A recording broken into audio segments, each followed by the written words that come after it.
Hey,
Stick. What's up, man? How we doing? Pretty good. I got the Gran Turismo YouTube in my stream. So if you go to the team YouTube channel, you'll see it. Nice. I also got an overlay with my practice in the background. Oh yeah. I'm waiting for the viewers campaign thing to start up. That's our friend Logitech co-streaming.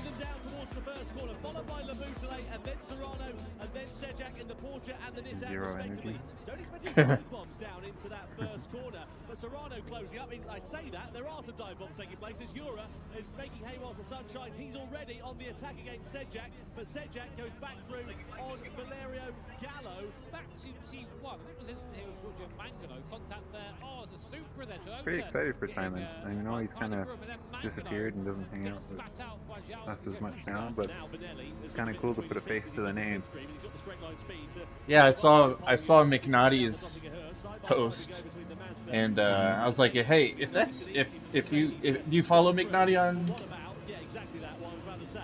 on YouTube, or yeah, not YouTube, yeah, YouTube, because he posted on YouTube, but he posted a picture of a white guy in a red shirt, and I'm like, that's definitely Simon. He looks like he looks like that. He looks like he sounds. Oh yeah, McNaughty's there, is he? Yeah, that's cool.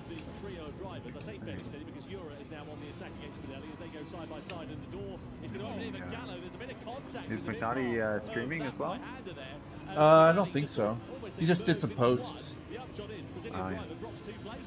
Thomas Laboutelet as well. He needs to get ahead of the Irish driver in that McLaren as soon as he possibly can, because all the time he's stuck behind him, he's losing track position, losing time. He's then going to have to gain back up later on in the race. And you can do posts on YouTube? Yeah, they kind of have like a channel section where you could do like a social media thing. Huh. How do I navigate to that? Because I'm on his YouTube page. The gaming shorts? No. Oh, posts, I see. There we go, posts. Yeah. We have Kylian Drummond now in the Super going on the inside of Giorgio Mango. Just lets him through there. Adds him before, just make sure to lose as little time as possible. That's fantastic. Either that or I am glued to the high beam button. Get out of the way, move. Oh, there you go, yeah. Through goes the boots there, getting it done. Again, I think Mangano, Giorgio's been around for a long that's time. probably He knows Simon, the score. isn't it? Yeah, definitely looks like him. Gets out of the way, does it in a way that costs him as little time as Looks like he sounds. Getting aggressive, and Eva into the wall. Side by side they go. That's going to cost Drummond. It might even open the door here for the Laboutelet to find his way through. Amazingly, they all right, let's see if I could do a 16. I just. But that was pretty aggressive and robust. A little bit scrappy from Kylian Drummond there. And right now there. Hitta was saying he was getting into the 15s. That's got to be low fuel, no? Low fuel, fresh tires, yeah. Yeah, okay. Because that's insane. No way. I mean, he would have been pole position if he raced today. So if he can do it, he's definitely qualifying. That's a massive difference to the 60-liter test that we were doing. Because I was doing, the best I did was a 16.6. So to find a 15.9 with less fuel, 62 liters, that's a huge amount of time. For second and third at this stage of the race. Now let's see what Gallo could do in the closing Sounds like stages an of this alien one. lap. Serrano does finally pit for the race lead. He had no choice. He's got no fuel left. Yeah, out of box there comes the Boutelle on. Look at that speed difference there on the Subaru, like it's standing still. There goes the team BMW and Thomas and Boutelle up into what will be, we think, the overall lead, but we don't know. Right now it's the 10th on circuit, everyone's pitting in, so a little shakeout once it's done. Oh, a little bit of a sideways moment there. You can see Thomas now really trying to get the hammer down. Oh, look at this, and Drumont and Boutelle, and Drumont is back through all the while we're wistfully talking about Nissan winning the Manufacturers' Cup. Drumont has sent one through on Boutelle for 5th position then. He's got 20 litres of fuel in the car right now to 6 and 4 and 7 from Jesus. So although Gallo is getting by here, there'll be a pit stop for the top 4 now, and I think we're going to see the Nissan driver probably come out in the lead. Let's see the move then for the Polish driver in the Nissan against the Dutchman in the Toyota. He's going to switch it back to the inside. That is beautifully smooth there. De Bruyne just gives him racing room on the inside, and smooth and sweet as you like for Nikolai Sejak as he elevates himself up into 5th place as he chases a podium down for Nissan here. Let's see De Bruyne. He's lost a place here to Lucas Benelli. There's contact, more contact, a little bit more contact. Oh, it's fairly robust. It sends De Bruyne off onto the grass on the outside. It's all eyes on the battle for the final podium place. And here we go then. Serrano splits the middle, Euro as well. But here comes Nikolai Sejak on the inside in the Nissan. Has he got the straight line speed? Has he got the advantage to try and use it? The headlights illuminating the dark. I'm gonna go get my laptop. Their way down at nearly 300 kilometers an hour, 3 abreast. Be right back. Sejak on the inside, Serrano in the middle. I need some water too. On the outside as we come over the rise, Euro gets through and into 3rd. Serrano versus Sejak for 4th place as they come into the final corners of this race. And are they going to make it? Sejak goes through on the outside to the chicken flag. Kylian Drumont takes victory for Subaru here in Berlin ahead of Boutelle, and 3rd for Nikolai Sejak for Nissan. What a phenomenal end to this race on his debut in the Gran Turismo World Series. Absolutely fantastic.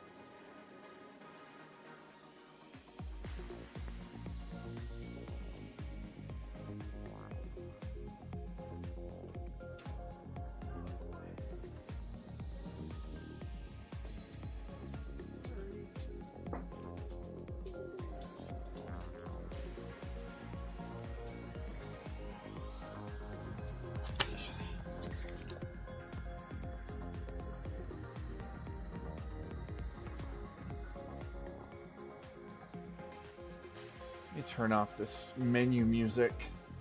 It's loud.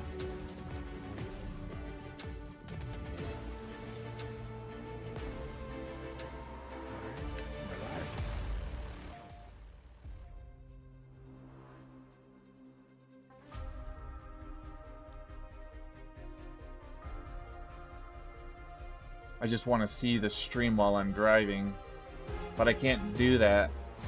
I can't look at the overlays while I'm driving. There we go. Do you need me to reduce the size of my box?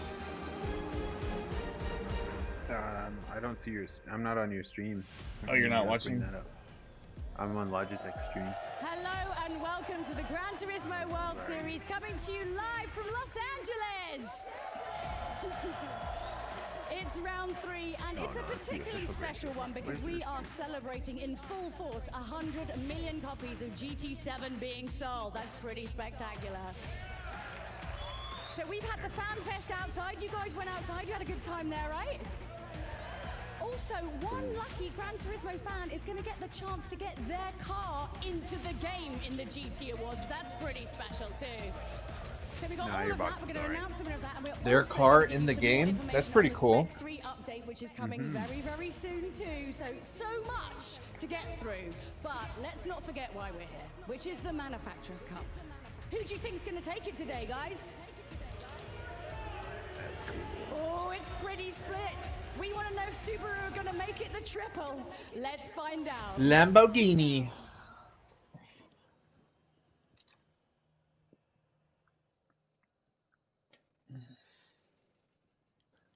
Simon. Where's the sound? There we go. Don't forget that you can get involved with the World Series inside Gran Turismo 7 with the bonus I think it'd be campaign. better. Just click on the Winners Campaign banner on the GT7 World Map, and that's going to give you the chance to win 1 million credits for each of the Nations Cup and the Manufacturers' Cup by predicting who's going to win. Just think of all the stuff you could buy with that. Don't forget that you can enter and vote right up until the start. I think I could hear your, Good luck. I Watch could- the I World could hear your- Series broadcast or unless on your there's an GT7 echo on game, mine. and you'll unlock some special in-game rewards through the I do Viewers hear an echo. campaign.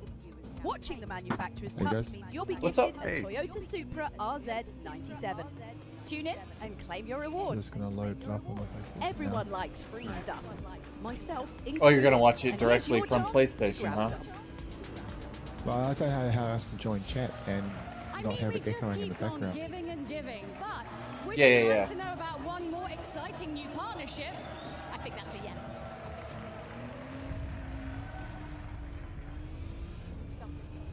Better be FIA. No, I'm just kidding.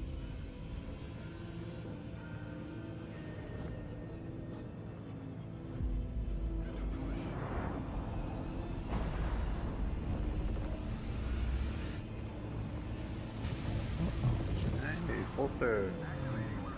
Officially in the game.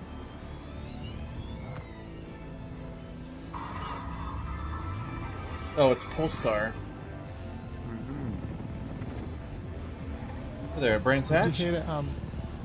Did you hear there's a competition where you can like win it and then your car will get entered into the game? Yeah, they literally Yeah, just said yeah. that on the. Yeah. I mean, I don't have anything special. I have a fucking Genesis coupe. It's already in the game. That is that entirely separate from the tuner thing they had going on? They were telling people to bring their car and get it judged, and then And you see, on Super GT's stream of video, oh yeah. I mean, you've come got that on. perfect That live looks racing pretty line in the spectacular. data And to talk logger. more about this Yeah, exciting yeah. partnership, we have GT Series producer That's Kazunori cool. Yamauchi. I think We have Super Michael Matthews, the GT's chief comms officer GT4 for car in the Polestar, game would and be of course, cool. occasionally turns up to some Gran Turismo events. Yeah, there's an echo. I want to figure out where it's coming from. Let's give him a round of applause, please. I know it is. I know where it's Michael, coming let's from. talk about how this partnership kicked off. Tell us a little bit about that. Yeah, first I Oh, have to say no. I still have goosebumps when I see our video on this like big screen. Shout out to the team from Polestar. You see the blonde guy there, Hunter. It's How his is film. Praga Congrats, tied into Hunter, this? to That's film. interesting. Yeah, and then I have to say it's a super special thing to us. We are super proud. We share the same passion I found the for echo. cars. And we at Polestar, we are producing all electric performance cars, and you can imagine it's super important for us to share this excitement. And we believe He's this is from the most Sweden. powerful platform to do this. I mean, it looks it's amazing. And actually, let's go a little bit more into the car itself. Like, let's go through some of the details, actually. Yeah, we are super proud. Polestar 5 is really our brand on wheels. We worked 5 years on this car to set new standards. It's completely developed in-house in Sweden and UK. It's on a bespoke platform, bonded aluminium chassis, up to Aluminium. 884 horsepower. And we are really obsessed over every detail, just as you are doing in Gran Turismo. So we wanted guy on the right perfection looks also good. for our car in the game, and therefore we also partnered up with Igor, so it has a reason that he's here. He tested our car on real roads, on real race Igor? tracks in Sweden and UK to really make sure we bring the Polestar performance DNA into the game. So we are super excited, hope you get it, and I hope you will all enjoy driving Polestar 5 on Gran Turismo. Big thanks to the entire Gran Turismo team for making Polestar 5, for making our all-electric Swedish performance brand available to this crazy car community here. Thank you very much, guys. I mean, they're going to be excited to drive it. But obviously someone who did get to drive it, I mean, I'm not going to bring up the fact that you came to England and didn't say hi. Rude, going to Brands Hatch. But let's talk a little bit about you doing the digital test driving for this. Yeah, so first of all, it's good to be back on this kind of event. It's a little bit in a different way, but it's really good to be back. I really enjoy being here. And Polestar have invited me to be part of this project.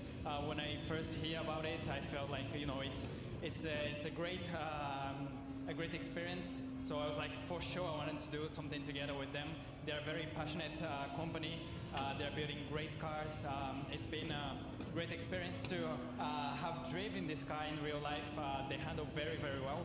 Yeah, I really wanted to make sure that I can capture all the fun fact about the car, about the performance into the game as well. And yeah, it was amazing experience. So was it great when you were allowed to put your foot down finally? Because we know you like doing that. Yeah, definitely, yes. 800 horsepower plus, so it's gonna have a crazy acceleration. It handles very smooth on the road, but it's also the suspension is quite. It adapts really well onto the circuit, so it was a very fun car to push around the track. You can tell you had fun. Look. Yamauchi-san, so I'd like to know actually, what was kind of your first impression? Before working with Polestar, what was your impression of the brand? はい、僕、ポールスターの車を初めて見たのはアメリカだったと思います。おそらくポールスター2だったと思うんですけれども、その時にね、僕、すごいかっこいい車を作ってるメーカーがあるなと思って、すごく I'm surprised Kazunori doesn't know English. ポールスターのそのクリーンでエレガントなイメージだとか、そういったものっていうのをすごく注目して見ていて、Or is it just a national pride thing? こうやってパートナーとして一緒にお仕事するできたっていうのは素晴らしいことだなって思いました。So actually, the first time I saw a Polestar car was in the U.S. I think it was the Polestar 2 actually, and I remember thinking, oh, that's a really good-looking car. So I was actually starting to pay attention to the Polestar brand. The design is very clean and very elegant. So I had already taken notice, and a few years down the line now, we're paired up with Polestar to do this collaboration, have their car in the game. So it's fantastic. And obviously, now that you've worked with Polestar, have you kind of what else have you learned about them? 実際に仕事を一緒にさせていただいて僕が思ったのはポルスターの皆さんって本当に車が好きです。So having worked together with Polestar now, the first thing I noticed was that they really love cars. 一つ例を挙げるとポールスターの車って、EV ですけれどもブレーキは油圧なんですね、ハイドロリックなんですね。そういったあたりにすごいこだわりを感じました。So the Polestar car, one example that I can mention is that it's an EV, but the brakes are still hydraulic, and that's the kind of dedication that you only have if you really like cars and how they drive. So you're definitely the same, but from different sides. It's super cool.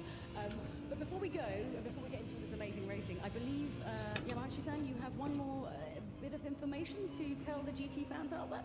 はい、間もなく12月に、グランツーリスモのスペック3のアップデートがやってくるわけですけれども、そのスペック3のアップデートと同時に、このポルスター5を使ったオンラインのタイムトライアルを開催します。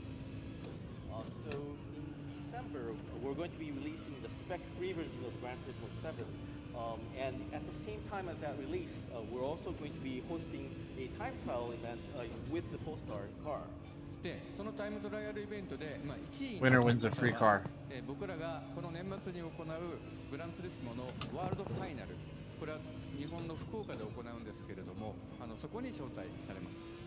And the winner of that time trial competition, whoever gets first place, is going to be invited to the Gran Turismo World Series World Finals, which is happening in Fukuoka, Japan. That's pretty cool. You reckon you can do it, guys? What do you think? Well, that's super cool. It'll probably be somebody that's already there. Well, are you guys excited to drive the car and game? Yes? It'll be Igor Fraga, watch. Well, please give them all a big round of applause. We're so very excited about this new partnership and all your dedication. Thank you so much. Now, if you've missed any of the action from the Manufacturers' Cup, we've got a little bit of a recap. It'll be one of those guys, yeah.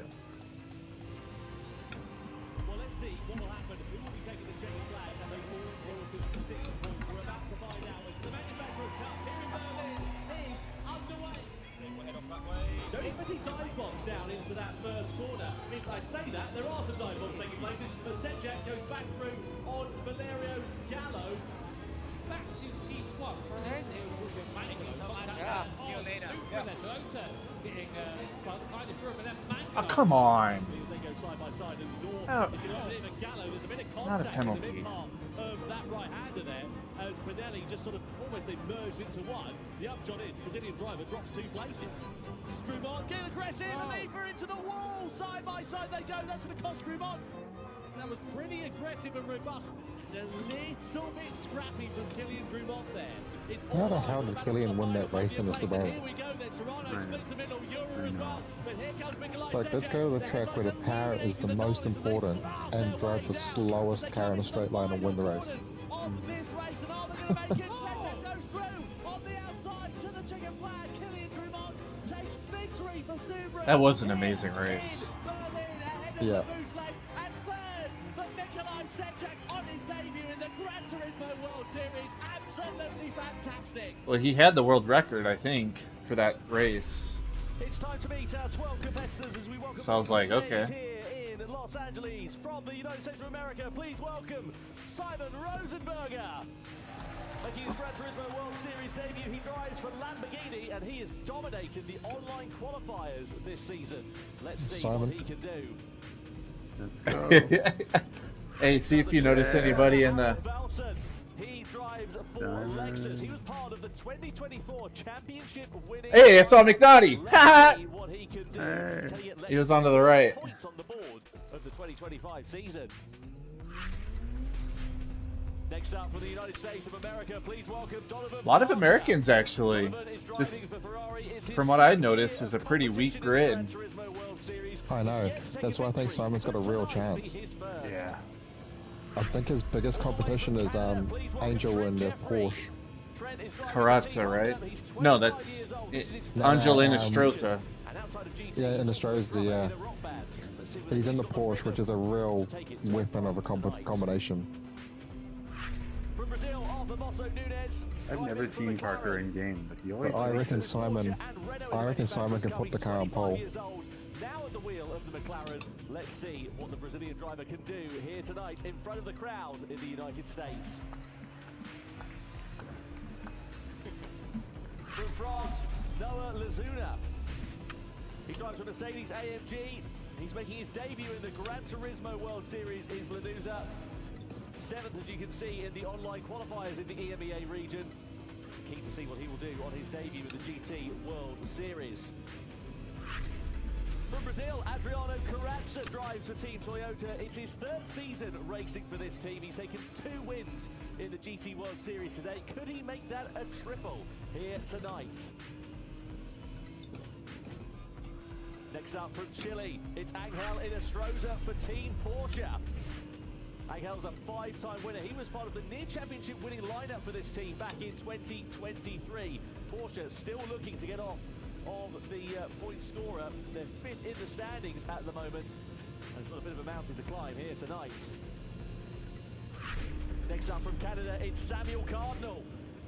Samuel's driving Inestrosa and for Carrazza, Mazda. I think, He's a will be young Canadian Simon's hotshot biggest making his debut threat. this Yeah, season but Carrazza's the in a GT shit World car. Series. Just 18 years old. Toyota? Is the Yeah. Canadian driver. Let's Where are see they what at? he can do in front of the American crowd here today. We're Atlanta. Celso Filo from Brazil drives for Team Nissan. He's also making his debut. I reckon the in Gran Lambo and the Turismo Porsche will do World well. Series. King Carter, and as you can see, Does the qualified Lambo as have part straight of line? the online championship in the Americas yes. region. Up to about 145, and then it kind of dies. Haywood from the United States of America is driving for Team BMW. He's had 3 wins in the GT World Series. But it's hard to Can he add to that tally here tonight? it's hard to pass at Road Atlanta. The only real place to pass is on the straight. This event. And the Lambo's really good out of that final corner. Last but not least, from the United States of America, give it your all for Daniel Solis. Daniel's driving for Team Subaru, the 2-time manufacturer's champion. He's 30 years old and will be looking You have to try qualify in and the top 4. to Subaru's dominant run of form in 2025. That's a good combo. Now, ladies and gentlemen, we ask you to please stand if you're able for the national anthem of the United States of America.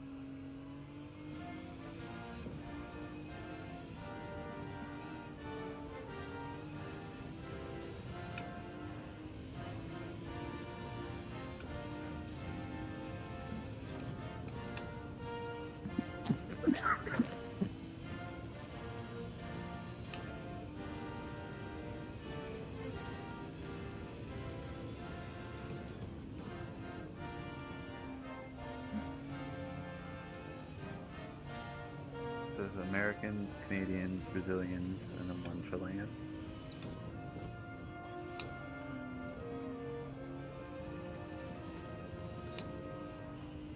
Any other countries?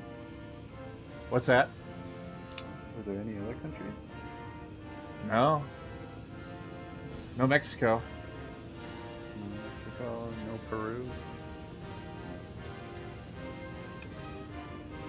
No Ecuador.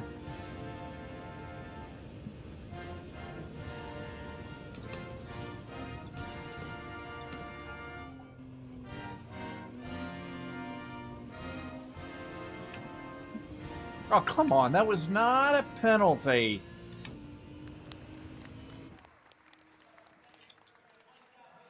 Adelaide, the home of Gran Turismo World Series 3, our 3rd stop on the 2025 calendar.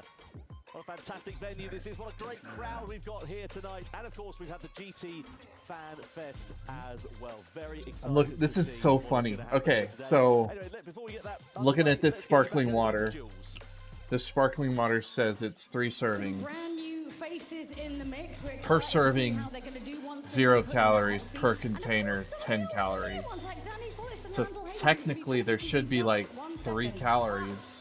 3 1/3 calorie per serving, right? If my math serves me right. Yeah. Cup features 12 teams of 3 That's how they drivers selected from the they do it. So like, 2025 did you know online that series the ranking. most sugar you can Each team possibly consists have of is 1 sugar-free player Tic from each Tacs? of the 3 global regions. I didn't know that. Asia, Oceania, Yeah, so there's EMEA, more sugar and and sugar-free Americas. Tic Tacs than there is in 1 driver Coca-Cola. per team will race in each round with But 3 of them because there's such a small amount of sugar per Tic Tac, they don't have to advertise it. Today's race, the time So if trial you just session will set the grid for the you just grand ate the whole final. pack of it, Grand that's pretty final, much 1 just driver that's pure per sugar. team will race for World Series Yeah, there's points. it's Where only almost the top 100% 6 sugar, teams but and there's the such a points small all. amount of sugar Only 1 per team Tic Tac will be that crowned they're the under the round 2 limit that they have to winner of the advertise it, Manufacturers' Cup. so it can be sugar-free Tic Tacs. That's so silly. Yeah. That's a loophole right there, if I ever heard one. Yeah, like sugar-free Tic Tacs have more sugar per gram than any other food product in the world.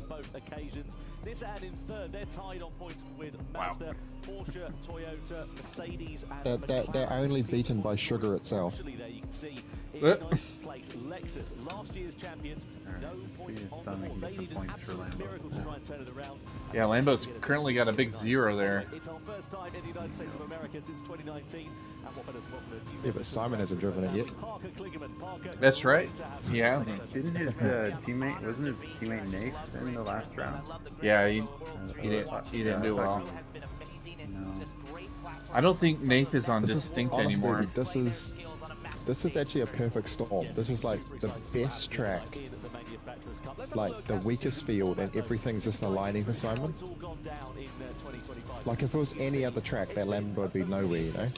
Exciting affair. We started things off in London, then we went to Berlin in September. We're now, of course, here in Los Where's the Angeles. blonde-headed dude that usually commentates? Old Broadbent? Jimmy. He has long blonde hair. Yeah, Jimmy Broadbent. Probably racing somewhere. That would be a cool car to put in the game. Frickin' That would be too. well, Super GT's BMW, his GT4. That would be cool. That'd be a worthy car. Modified cars, and you can see just as far as the eye can see, it is an absolute dream out there. Went and spent a little bit of time, saw all the setups. The cool car's amazing. Yeah, incredible. You can see there as well. Fukuoka. Scan the QR code on the bottom right-hand corner of the screen. Tickets now on sale for the World Look at that K truck they got there. of December. We really look forward to seeing you there and capping off what has been another phenomenal season. Fukuoka. In the GT World Series. Anyway, we're about ready to get things underway in a few moments' time, but let's head back over to Jules and catch up with a few of our competitors, some of the hometown heroes here this weekend. Yes, hi guys! How is it? I just did a 39.5 Sector 1 at The Spa. crowd are so behind you. It's good, Right. right? Fast enough. That's gotta feel nice, right? Yeah, it feels great. It feels great to have so much support. Basically, what you did there is a 39.5 in turn 1. Yeah. As long as you can keep it straight and flat going up Eau Rouge. Going up flat out is easy. But you could. You saw McNaughty. You know what? Danny, see? The last time we were here in America, we were in New York. This is a better crowd. Look at all that noise. Let's go. Those are the legacy drivers there. Freaking Haywood. Yeah. Okay, so They've been around for a while. This is the only time Solar sees daylight. First of all, I get a bit too excited about all of this. McNaughty. First of all, what are you going to do? Because obviously your BMW are like just behind. It's been the same for like round 1, round 2. What's the strategy going to be? Because you need to push past, you need to better what Danny's doing. I'm going to prioritize track position and try to leave out of here with some points for the championship. Yeah, you're going to do better than that. That's going to be great. Daniel, what about you? Because obviously, you know, it's Why is she representing Bloods? Like, the most pressure because obviously, you know, you're right out in front. But like, how are you gonna keep a hold of that lead? I don't know. I'm not the greatest. I had a really hard time in practice today, so that was practice. It's a game of survival, I think, in my case. Yeah. You know, hopefully scrap a couple points, but honestly, I don't know if that's gonna happen today. Look, practice is practice. It's not the same as on here. That's like fresh slate. You think you can do it, right? Come on. Like we all believe in you. Practice was practice. It's completely different to what you said there. So. I'm glad you guys believe in me more than I believe in myself. So thank you. He's pretty down on himself, eh? You guys are going to do great. He's not confident. You've got this huge crowd behind you. We're so excited to see how you do. Go sit down, relax. Well, I say relax. Get ready. And yeah, we believe in them, right? Let's give them one last cheer. Randall and Danny. Let's throw it back over to Tom and Parker. Yeah, thanks very much indeed, Jules. Looking forward to seeing how Randall and Donovan are going to get on here tonight. As you can see, a smorgasbord of drivers on the grid for this. Tyrannosaurus is in the. Familiar ones. He's in the crowd. There are some big He was in that picture with McNaughty.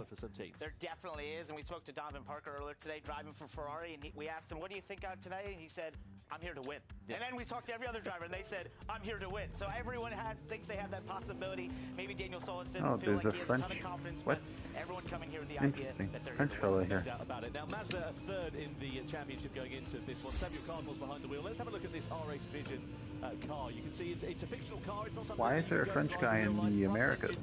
Well, maybe no. It is possible if you competed, you could still fly the flag for the country that you consider your national origin. I think, because I thought that's what what's his face did. Cody. Or was one of his teammates? Oh, I see. Yeah. Around them and just the feeling of focus that they have at that time. You just might have raced on an American count. That's such an intense place to be. You're allowed to. You're allowed to do that. Absolutely. And we've got qualifying coming up here, Parker, as well. It's a one-lap shootout. I mean, there is. I mean, if there's circumstances in that you are required to qualify in the United States, like maybe you're on a student visa or something. Yep. And you're French by national origin, they will still let you fly your flag, I think. I'm pretty confident about that. Road Atlanta, Group 3 cars, racing medium tyres, and as you can see, a one-lap time attack. How do you prepare yourself mentally when you've only got one shot at it? Well, a lot of these drivers practice throughout all this time leading up, right? And we talked to some of them, they said, you know, how many hours they spend each and every day or night on the sim, trying to get ready for this. So they show up prepared, and we saw when they're practicing yesterday, where they'd walk up and they'd do 3 laps and then go, that's it, that's what I have. I know exactly what I'm doing. So you have to have that muscle memory by this point of exactly what you need to do around this racetrack, an incredibly fast racetrack, high-speed corners around here, and long straights that are incredibly important to the lap time getting on those long straights. Yeah, it's a no margin for error sort of circuit. That first sector in particular, you know, it's a good one. You're one side of the steering wheel, but it's a roller coaster, isn't it? It is. It's blind crest at the top into 2 over 3. Then you shoot down through the S's. It presses the car down. Welcome. And go up towards. What's up, guys? Turn 6 to 7, and What's up, Nick? back straightaway where you've hopefully you've gotten the run you want towards the incredibly braking zone into the 10. How are you today? The drivers there on your screen at Excited, man. primed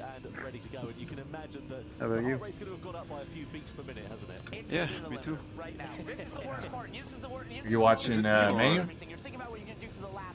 But Yeah. the best part is when you actually get going, the heart rate comes down. Is a it bit. me or That's the when you crowd focus. is Look at all the different meh? steering angles. Sort of flow state, really, isn't it? Yeah, no doubt. Is That's what I the hope crowd to is find what, every sorry, time. Nick? I don't know if I do it every time. The but crowd is meh. Yeah, drivers out on circuit then. Remember, there is Fred Jeffrey closest to your Be quiet. Driving for the Honda team. You've got Lexus and Harold Valton on the right-hand side there as well. Looking forward to seeing what Harold is. There he is. Not even full. Big evening's worth of racing here tonight. As we said, last year's Manufacturers' Cup champions, and they are yet to get on the Simon's the first one out. Now they're just moments away from getting qualifying underway here in LA.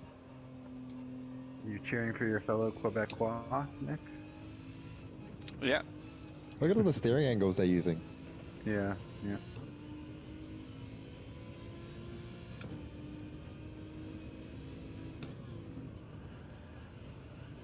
Simon's first one out. Interesting.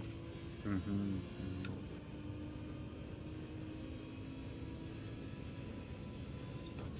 There we go. Straight line in the exit, now down through the S's. You want to stay committed to the throttle. It's all about rhythm through there. Then over here, shooting What does he want? Like a low 17, eh? Down this back straightaway, it goes into a downhill braking zone. Yes. That's kind of a theme here at Road Atlanta. 17 flat would be good. This sets you up for 7. This is possibly the most important corner on the racetrack. He's got a penalty there. He has, and that doesn't mean that lap time will be disallowed, so he'll be starting from the back of the grid unless anybody else, of course, gets a penalty. So that's, we're not even halfway through the lap and he's gone. Can't do that. Yeah, Can't good do exit. You'll see that through the S's because it's hard to stay full throttle. Got a good exit. Down to those S's, but it's worth so much lap time if you can. So that's definitely where he got that. This is where the Lambo's strong through here. Oh, I got a penalty! No. Oh, I thought he went a little wide, to be honest, but I thought he got away with it. Oh, that's over. That's over. You only get one lap. Yeah, he can't come back from that. You can't overtake on this track, so it's over. Damn. Shit. For Lexus, as we mentioned a couple of times already, they need a big weekend here. They need to get qualifying sorted because it will just give them. This is like the worst racetrack on the history of racetracks. It's just the greatest quality track. Yeah, it's very true. That won the Manufacturers Cup in 2024. He goes to the top of the time sheets, a 1:18.5. That's a bit more like it. And that's more what we expected from what we saw in practice. You gotta get more than one. You only get one lap. That can't be accurate. Expect a low 1:18 could be towards the pointy end of the field right here as we've watched Donovan Parker heading this downhill braking zone. Easy to overcook. Yeah, but they have practice time beforehand. Yeah, So. 2 tenths up in that middle sector there was Donovan Parker returning to the Gran Turismo World Series, and that's aging Ferrari 458 Italians. A little bit long in the tooth, that one now, but he makes his way around the final corner. Might be an old car, but it's certainly a fast lap time there. 1:18 at 2:73 It does. for the American driver. Now, Maybe Trent it's high Jeffrey and the 17s that they were Honda getting. NSX Honda have had a difficult time. 17.7, I think I saw Simon doing practice. Season, they're one of 4 manufacturers yet to get off the bottom of the scoring board. Could Trent be the answer that team is looking for? Making his way through, looks okay so far. In terms of the sector times, he was actually pretty handy in the middle sector. Not the fastest we've seen, but not the slowest either.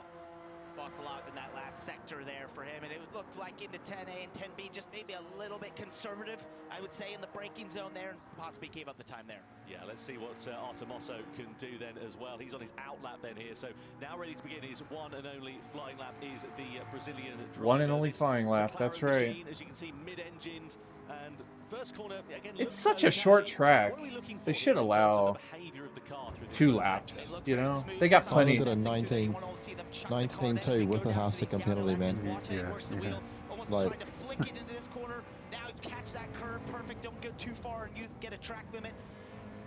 Oh, great exit there, out of 5, now heading towards 6. You want to use a bit of that curve, but not all of it. That means you've probably rolled too much speed. Just 0.08 of a second down in that first sector is Arthur Mosso Nunez, so looking pretty good so far then here through this double apex right-hander. You've got to compromise the entry as the exit, and he's going to carry that mistake all the way down to the next braking zone there. So that could cost Mosso a bit more time than he would have liked to have left on the table here, maybe. It's like he turned in and just didn't quite have the cut Yeah, out. that's what Simon needed. Couldn't get to the apex, knew it, was trying to get back the throttle, get the run, and look at that. Loses almost 3 tenths now in that sector. Yeah, coming down in towards the braking zone, so he's going to have to try and make that up in the final sector, but the problem is when you're down, when you're sort of on the back foot, it's just so easy to snatch a brake, overdrive the car a little bit really here, so Mosso just needs to keep it quite clean and quite tidy and just limit the damage from that, what was a very slight error. Out of the final corner, he goes 3rd quickest, so he's in front of the Honda, in front of the Lamborghini. What's your prediction for Manu? So far. Porsche. Well, it was Simon until he made a mistake. Yeah, Porsche is going to take it now. I don't think there's anyone that can compete with Porsche around here. I think the BMW might. Who's driving it? Hey, wait, no, maybe not. Looking pretty good here through that final corner. Front engine rear wheel drive Mercedes, and he goes to the top of the pile by nearly 3 I reckon Porsche's going to get a 17. there from Noah Lanuza, the driver who makes his debut in the Gran Turismo World Series. And at the moment, he's chucked it to the top of the class. Fantastic. What about Adriano Carrazza?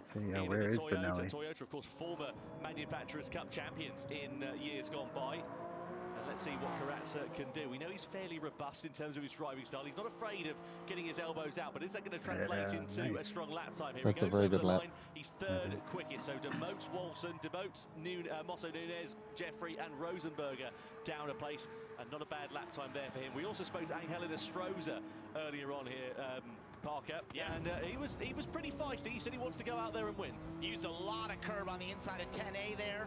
That set him up nicely for 10B. Didn't have the best first 2 sectors. We'll see if he picks something up in the 3rd sector. Out of that final corner then goes Angelo Stroza, 0.2 of a second down, but 3rd quickest for him. Oh, so no, he's way down. Carrazza, who we saw he's way down. A few moments ago. We've got Cardinal, who will be up next in the Mazda, and he's now beginning his first flight. Might be AMG then. And also here, yeah. Different this car is. You gotta love the sound of it, a rotary engine like that. High-pitched squeal almost, screaming as he goes over the crest here into 2-3. Little wide on the exit. You want to be further over on that right side apex curb. He clawed a whole heap back on the final corner. Mid-engine cars, and they'll perform maybe a bit better through that 1st sector because they haven't got the weight over the front axle. You have to think through turn 1, just a little bit more better weight distribution through there, as it's a high-speed corner that you really lean on the outside tires. But when we get to the race, could mean they hurt those rear tires a little bit more. Coming down towards this double apex right-hander. This is where we saw a mistake earlier on from Harold Valson. He just made a little bit of an error. Wouldn't it be cool if it was the top 20 manufacturers? Exactly, that's so easy. Just light up the rear tires a little bit more. Like, they can handle these. Yeah. They can handle 20 driver lobbies at World Series. They're all on the PS5s. They're all doing LAN parties. Pretty sure it's a LAN. Yeah, it's a LAN.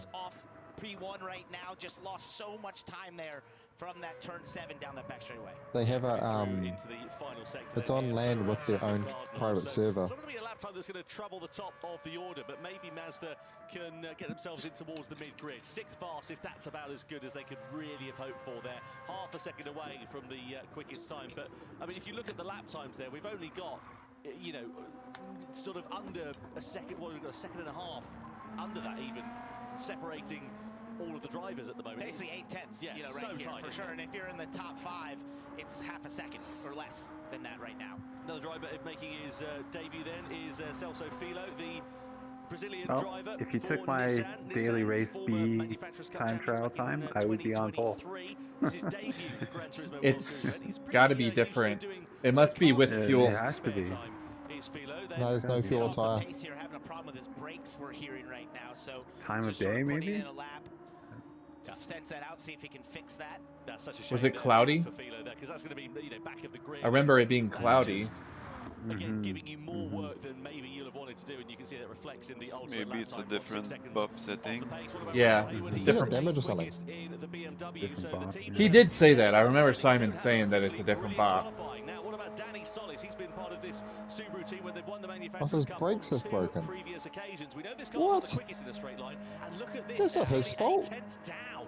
Wait, what? Just hurting it right now. Oh, for His Filo? broken. He told us that Yeah. he interviewed in front of the crowd, had the crowd pumped up. He can't He's gonna have brake. to find better pace in the race, The for sure. Yeah, that's same so thing happened disappointing with there for Cardinal Subaru. Danny Solis, the they are your first round as championship well. leaders by 2 points He had an over issue with the BMW, pedal. and they only qualified Well, they should. P10 Oh, as Danny Solis comes Solis to might the get timing behind line Rosenberg and here. takes the checkered flag. So Noah Lanuza then, Oh, the maybe not, French actually. driver, on his debut in the Gran Turismo World Series, No, he won't. qualifies on pole position for Mercedes AMG on pole. AMG. That is a supreme lap time here at the Road Atlanta circuit in Los Angeles, of course.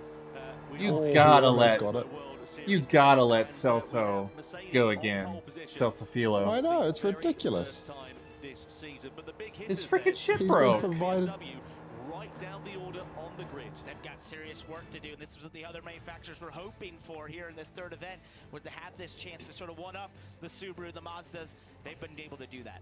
And if you're a driver that perhaps hasn't qualified as well as you would want to have done, how do you put that into the back of your mind, ready to go into this race? You know it's a long race. You know there's strategy involved. You know the tires, tire conservation could be a part of this. And so you just have to sort of adjust your strategy, understand what was the strategy you were going to go in with. If you were up front, okay, what was the one you were going to have? If you Look at all those empty seats. Holy cow. And they'll be assessing that through the race as they go through and manage their tires. And especially some of those that were a little slower are hoping maybe they can manage those tires a little bit better than the faster cars. See some highlights then here from this qualifying session. Lanuza it was who set the early pace in that particular part of the session. This is Angel Inestrosa, part of the team that nearly won the championship back in 2023. Boku and Ryder a couple of years ago. Inestrosa, a driver who's held in very high esteem. This is Lanuza's lap. They said they were gone. On, though, in that session, he just looked clean and hooked so up. Smooth, just looks so smooth. And whenever you see this AMG GT3 do a good lap, it doesn't look fast. It's just the way this car is. When it has great speed, it's a very smooth-looking car, and that's what Noah Lanuza did there. Yeah, very impressive for him. For Donovan Parker as well in that Ferrari. It looked pretty handy and hooked up, especially in the early part of that session. It was difficult to sort of tell whether that was a lap time that was going to be on pole position, wasn't it? But I think he's very happy with that lap. It was an impressive lap, and being so early on the session, not knowing exactly what it was going to take, that was a really great lap. Yeah, really well done to all of our drivers then in that qualifying session. Let's get confirmation of the results. Noah Lanuza qualifies it on pole for Mercedes AMG ahead of Donovan Parker in the Ferrari in second place. Inestrosa will head row 2 ahead of Karat, so then it's Valsat for Lexus and Mazda with Samuel Cardinal at the wheel. But the big hitters down the bottom of the order. BMW second in the championship, only P8 on the grid, but Subaru, your championship leaders, lining up 10th, over a second off of the ultimate pace. They have got a big mountain to climb here tonight. Anyway, let's go down and catch up with our pole position man, Noah Lanuza for Mercedes AMG. He's talking to Jules. Noah, well done for getting called. That's great. I mean, this is your first time, driving. While they're doing this shit and they're talking, they could be letting him do another quali. I reckon Simon would have been in the podium positions with that lap, eh? I was confident with the car. Yeah. I did what I do probably around about 18.2. Well, yeah, take a second off, you'd be third. I mean, obviously, it's just no problem. Same at home, same on the stage. Yeah. You lose about a second. Yeah, that's accurate. I'm confident to have the same pace like at home, and I think that's why I did today, and I'm happy with that. Yeah, no, let's give him a big round of applause. That's our pole position, Noah for AMG. Well done. Let's throw it back to Tom and Parker. That was great. Thank you.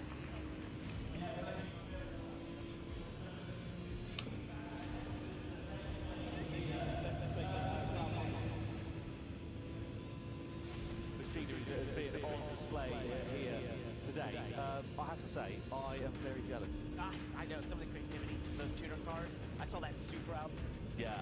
That was so good. It was so pristine, clean. I was like, oh, I love this. You could smell how clean it was, how new it was. Yeah, it was amazing. It really was amazing. And it's not over. We've got we've got some performances later on here tonight, and we've got a clothing drop as well. Hey, Little Yachty. Using the audio there, guys. I know. I heard him doing the sound check earlier. He sounded tip-top. You. I know. What I'm going to be there. I'm going to be out there. What a treat. Don't forget, by the way, scan the QR code on the bottom right-hand corner of your screen, because you can tell us who you think is going to win the race. If you pick the winner, there are some prizes on offer here today as well. All in game on Gran Turismo 7. Go on to the game. You'll find out all the information about it over the course of this evening. So get yourself involved with that. Anyway, we're now getting into race time here for the grand final, Parker. And of course, we're at the Road Atlanta circuit. We're in Group 3 cars, but now we've got medium and soft tyres, and we've got 30 laps as well. It's going to be a two-stopper this one. It definitely will be. So it's going to be deciding where you use those softs. I expect some of the cars up front probably to start on softs and try to use that to sort of vault away from the field. But if you're more in the mid-pack, especially for the Subaru, the BMW team, you have to be thinking, they're wondering, hey, what do we do here?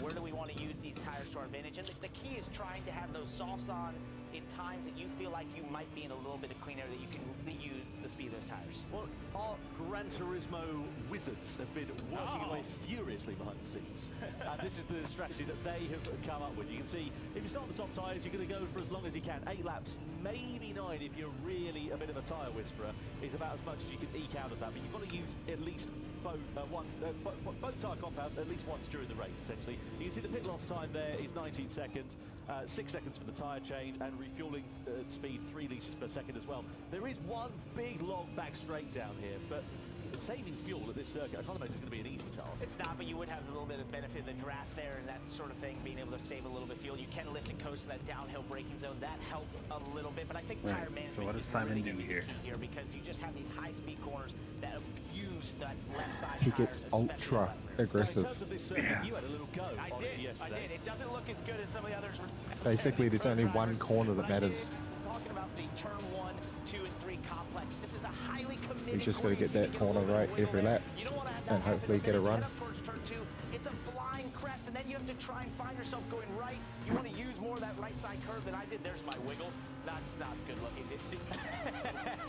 But nonetheless, if you get over that crest, you've got to pick a point to sort of reference to be able to get the car to the right, and that's a key part of this racetrack. Well, a reminder of the starting grid for this one. Noah Lanuza, the Frenchman, on pole position, Mercedes-AMG in his debut GT World Series event. You can see there the top 6 separated by just half a second.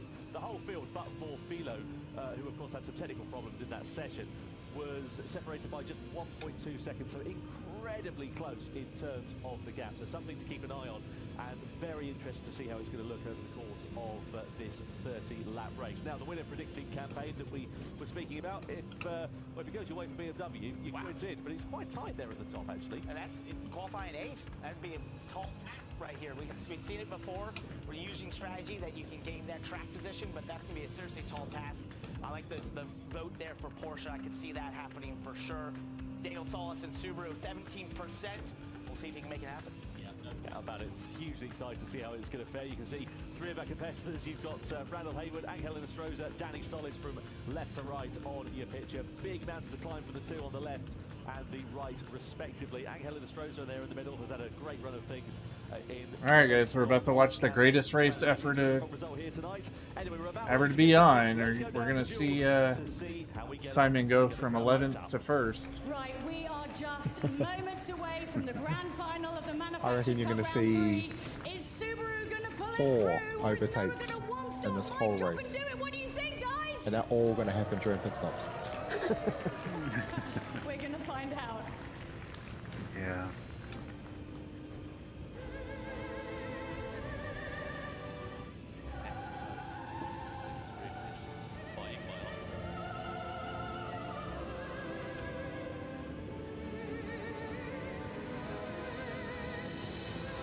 Imagine trying to overtake around here where everybody on the field's within a 1/10 of a perfect lap every lap. Like, there's just like no mistakes. It is a grid start, right? No, Probably they never not. do grid start. No, it's a rolling start. Oh my god, it should be a grid start. Nah, they've never done grid start in GT Worlds ever. For the final of the Gran Turismo World Series for the Manufacturers Cup. 12 So drivers Simon's going to be coming over the crest, over the hill. Only one, of course, can be crowned as the winner. Let's see how the grid lines up for this brilliant race that I'm sure is set to come our way, and it's going to be Noah Lanuza who will line it up on pole position for the very first time, his debut event for Mercedes-AMG, and he starts at the head of the field with Donovan Parker for Ferrari alongside. Angel Inestrosa heads row 2 for Porsche, Adriano Carrazza alongside in the Toyota Supra. Next up is Harold Velson in the Lexus. They've got no points so far this season, and Mazda also looking to try and add to their tally. Sitting 3rd in the championship. Mosso Nunez in 7th place with Randall Hayward lining up P8, 2nd in the championship at BMW. 9th is Trent Jeffrey for Honda, but the championship leaders Subaru with Danny Solis at the wheel for this event lining up only in P10. Then Simon Rosenberger is in 11th place with Celso Filo, the Brazilian driver, lining up in 12th position, right at the very back of the field. Now, medium and soft tyres available for the drivers. And interestingly here, Parker, we've got all of the drivers who are starting on the medium tyre, so not any divergence in strategy. Well, apparently they heard what I thought and just did the exact opposite. Apparently, that's what everyone thought. Was that, hey, whatever he says, I'm going to do the opposite. So that makes sense. Man, but, hey, that Nissan is very strong around here too. The Wizards, what they had put together in terms of strategy. And he didn't have a brake pedal. This pays off to have those mediums first. Yeah, absolutely. I wonder if you might see someone going for a pretty unique strategy, maybe going for a shorter. The worst part about this too is they're not even allowed a bump draft. Perhaps after only a if you can make the softs last. Exactly. That'd be the key. If you can make the softs last. You'd have to defy what we thought was So they can't even work together. Maybe that you can make them last. Hey, never underestimate these Gran Turismo competitors. They are incredible at just thinking on their feet and adapting to these conditions and circumstances. And you know, if you're a driver that's starting a bit further down the field and you've got progress to make up through that field, there is an opportunity to make it. Let's get ready then to go to the grand final for the Manufacturers Cup. Oh, he'll be so sour with himself. Series 3 here in LA is underway. It's Lanuza He practiced for like 4 weeks for this. Followed by Donovan Parker, followed by Angel Estrosza, followed by Adriano Carranza. A rolling start will spread that field out, so no dive bombs into these first few corners. But Yeah, let's see how plus it the get ready to long go through that qualifier. first sector and on towards the back straight for the first time. But nice and clean through those first couple of turns. Exactly what we're expecting for Noah Lanuza. He, of course, is the driver who's punching the hole in the air in front for the field that's following behind. And expect the field to sort of compress once we get to the back stretch there, and sort of towards the end of the back stretch for sure, as they're able to draft a little bit here as we head down into turn 6. This sets up into turn 7. You just have to consistently nail Everybody's this on the turn mediums 7 too, corner. You so don't everyone's want on to the be same enticed by strategy. the car in front of you to overdrive that corner, allow the car behind to get a run on you. Let's see what happens there. We come Everyone out wants their softs to come on the car colder. So Lanuza it is that leads. Donovan Parker there, though, is very close behind him. We know that Ferrari is actually pretty handy in a straight line, so will we see any slipstreaming moves being made? We're coming in towards a pretty big braking zone of that chicane, and if you Simon's going for the pass. There we go. you need to try and make these moves while the field is bunched up. He's using the initiative. He's got the inside line. Overcooked it a bit. Little bit late on the brakes. Leans That's on one. the outside. That's a fantastic move. And that might cost him a little bit in terms of the stewards having a little look, because it was a fairly robust. He's in aggressive striking overtake on the distance opening too lap, of and it's ninth. left Valson vulnerable to the threat of Bosso Nunez in the McLaren. He absolutely sent it there into the chicane, got to the inside, showed his nose, but then just waited until he saw the BMW brake and then got to the brakes there. Oh, he's sideways. A little bit, maybe a tiny bit of contact. We'll see what the stewards have to say. Well, we saw, of course, different cars being quick in qualifying relative to what we've seen in some of the racing conditions. You see Lanuza there. He's really pushing the limits here in this first one, just kicking up a little bit of grass at the start of this second lap. And I wonder whether that might leave him a bit vulnerable. Maybe he's just overdriving in these first couple of laps, pushing the car maybe a bit too much. And it just was makes aggressive, but not dirty. Be quick in qualifying. There's no guarantee that that translates to a quick race car. And that's what Donovan Parker was loving to see there, was it Oh, pushing this a dirty little tires bit for the Merc. further than he wanted to, maybe a little bit of understeer through those S's. That's allowed Donovan Parker to be right on his tail as we get this long back straightaway. We saw the move there by Cardinal down to this braking zone. That should be the typical place you're going to see moves at this racetrack. Yeah, let's have a look then. Donovan Parker with the slipstream, with the advantage, No penalty. and with now the race lead. He comes into the chicane, and now it's Ferrari and Donovan Parker in front. So the USA lead here in Los Angeles with the Italian machinery down in towards the final couple of corners. We're about to come, and Carranza is right on the back bumper of Angel Estrosza, who's in that unfortunate position of trying to attack, but also having to look at his mirrors to try and defend at the same time. Carranza's got the inside line into turn one. That's a tight one. Yeah, you can't really make a move stick through there unless you've got a winning dance partner. And Carranza fairly robustly gets his way up and into third place for Toyota. That was beautiful. Great racing by both drivers to give a little bit of room there for Estrosza and Carranza there to get to the inside and stay committed through turn one. That's a really tough pass to make, but they did it. Where's this camera at? How come we don't have this camera in this game? Started on this medium tire. I have to say I'm quite surprised for that, because if you know, if your Subaru, if your BMW, Only if there was like a production field is bunched up, you would have thought. option. Going for the soft tire would have maybe been a different strategy. I suppose the converse to that is then you're going to be on a slower competitive tyre later on in the race, and it might leave you vulnerable. Well, we already know that we thought they would do it one way and they did the opposite. So we might figure out. We have no idea what they're going to do, but we'll find out in real time with all of you watching as this unfolds. Simon's right on his tail. Go back to that last lap with Donovan Parker going by Lanuza. Yeah, he's holding him off actually. To Lanuza, this is the straight line speed I have in this Ferrari. He made that. Honda might be faster in a straight line. Yeah, well, a bit of a sort of drafting train, I should say, rather. You've got down this back straight here as well, because Cardinal, though he closed up onto the back of he's closing in. has the slipstream. Oh, he's got him this time. He's going to take the move that time. Yeah, that's a dive. As he looks his way through the final couple of corners, it's pretty close. Yeah, he got him. He got him. Bottom end of the field in this race, and Hayward and Rosenberger are under And they've missed both of his passes, haven't he got they? two. He got two. Woo! Come on, show it. Oh, no, he didn't. Aw. No, cross back. Philo. Together, he was forced off to the side, so we'll have to see what that result of that was. Samuel Cardinal, quickest man though, out on the circuit last time around. He's what happened back there? I don't know. Something happened. Collision. They'll show it. Okay. Hayward and Rosenberg. Well, this is Donovan Parker actually on Lanuza for the race lead. So Ferrari versus Mercedes AMG down this back straight, and he made that look quite easy. That'll be Simon's fault. Got it done before the braking zone. That's the type of pass you love to make happen because it was simple. Yeah, really nicely done there for Donovan Parker. And the question is now, he's got the lead of this race. Can he pull away? Can he build an advantage over Lanuza and over the rest of the field? And one of the stewards is a GT Academy finalist. About the left rear tire of this Ferrari, though. That's one of the things he said. I know it has the speed, but I'm worried about beating up that left rear tire, especially through turn one. This final corner here, you see it's the car puts a ton of energy to the left side. 2015. These are high speed, highly committed corners that just abuse that left side tires, and therefore he's just definitely thinking about taking care of that left rear. Yeah, no doubt about it. So through the first sector we go, and this is what we're used to seeing in these sort of longer form races. About 45 minutes in total we're expecting from lights out to the checkered flag.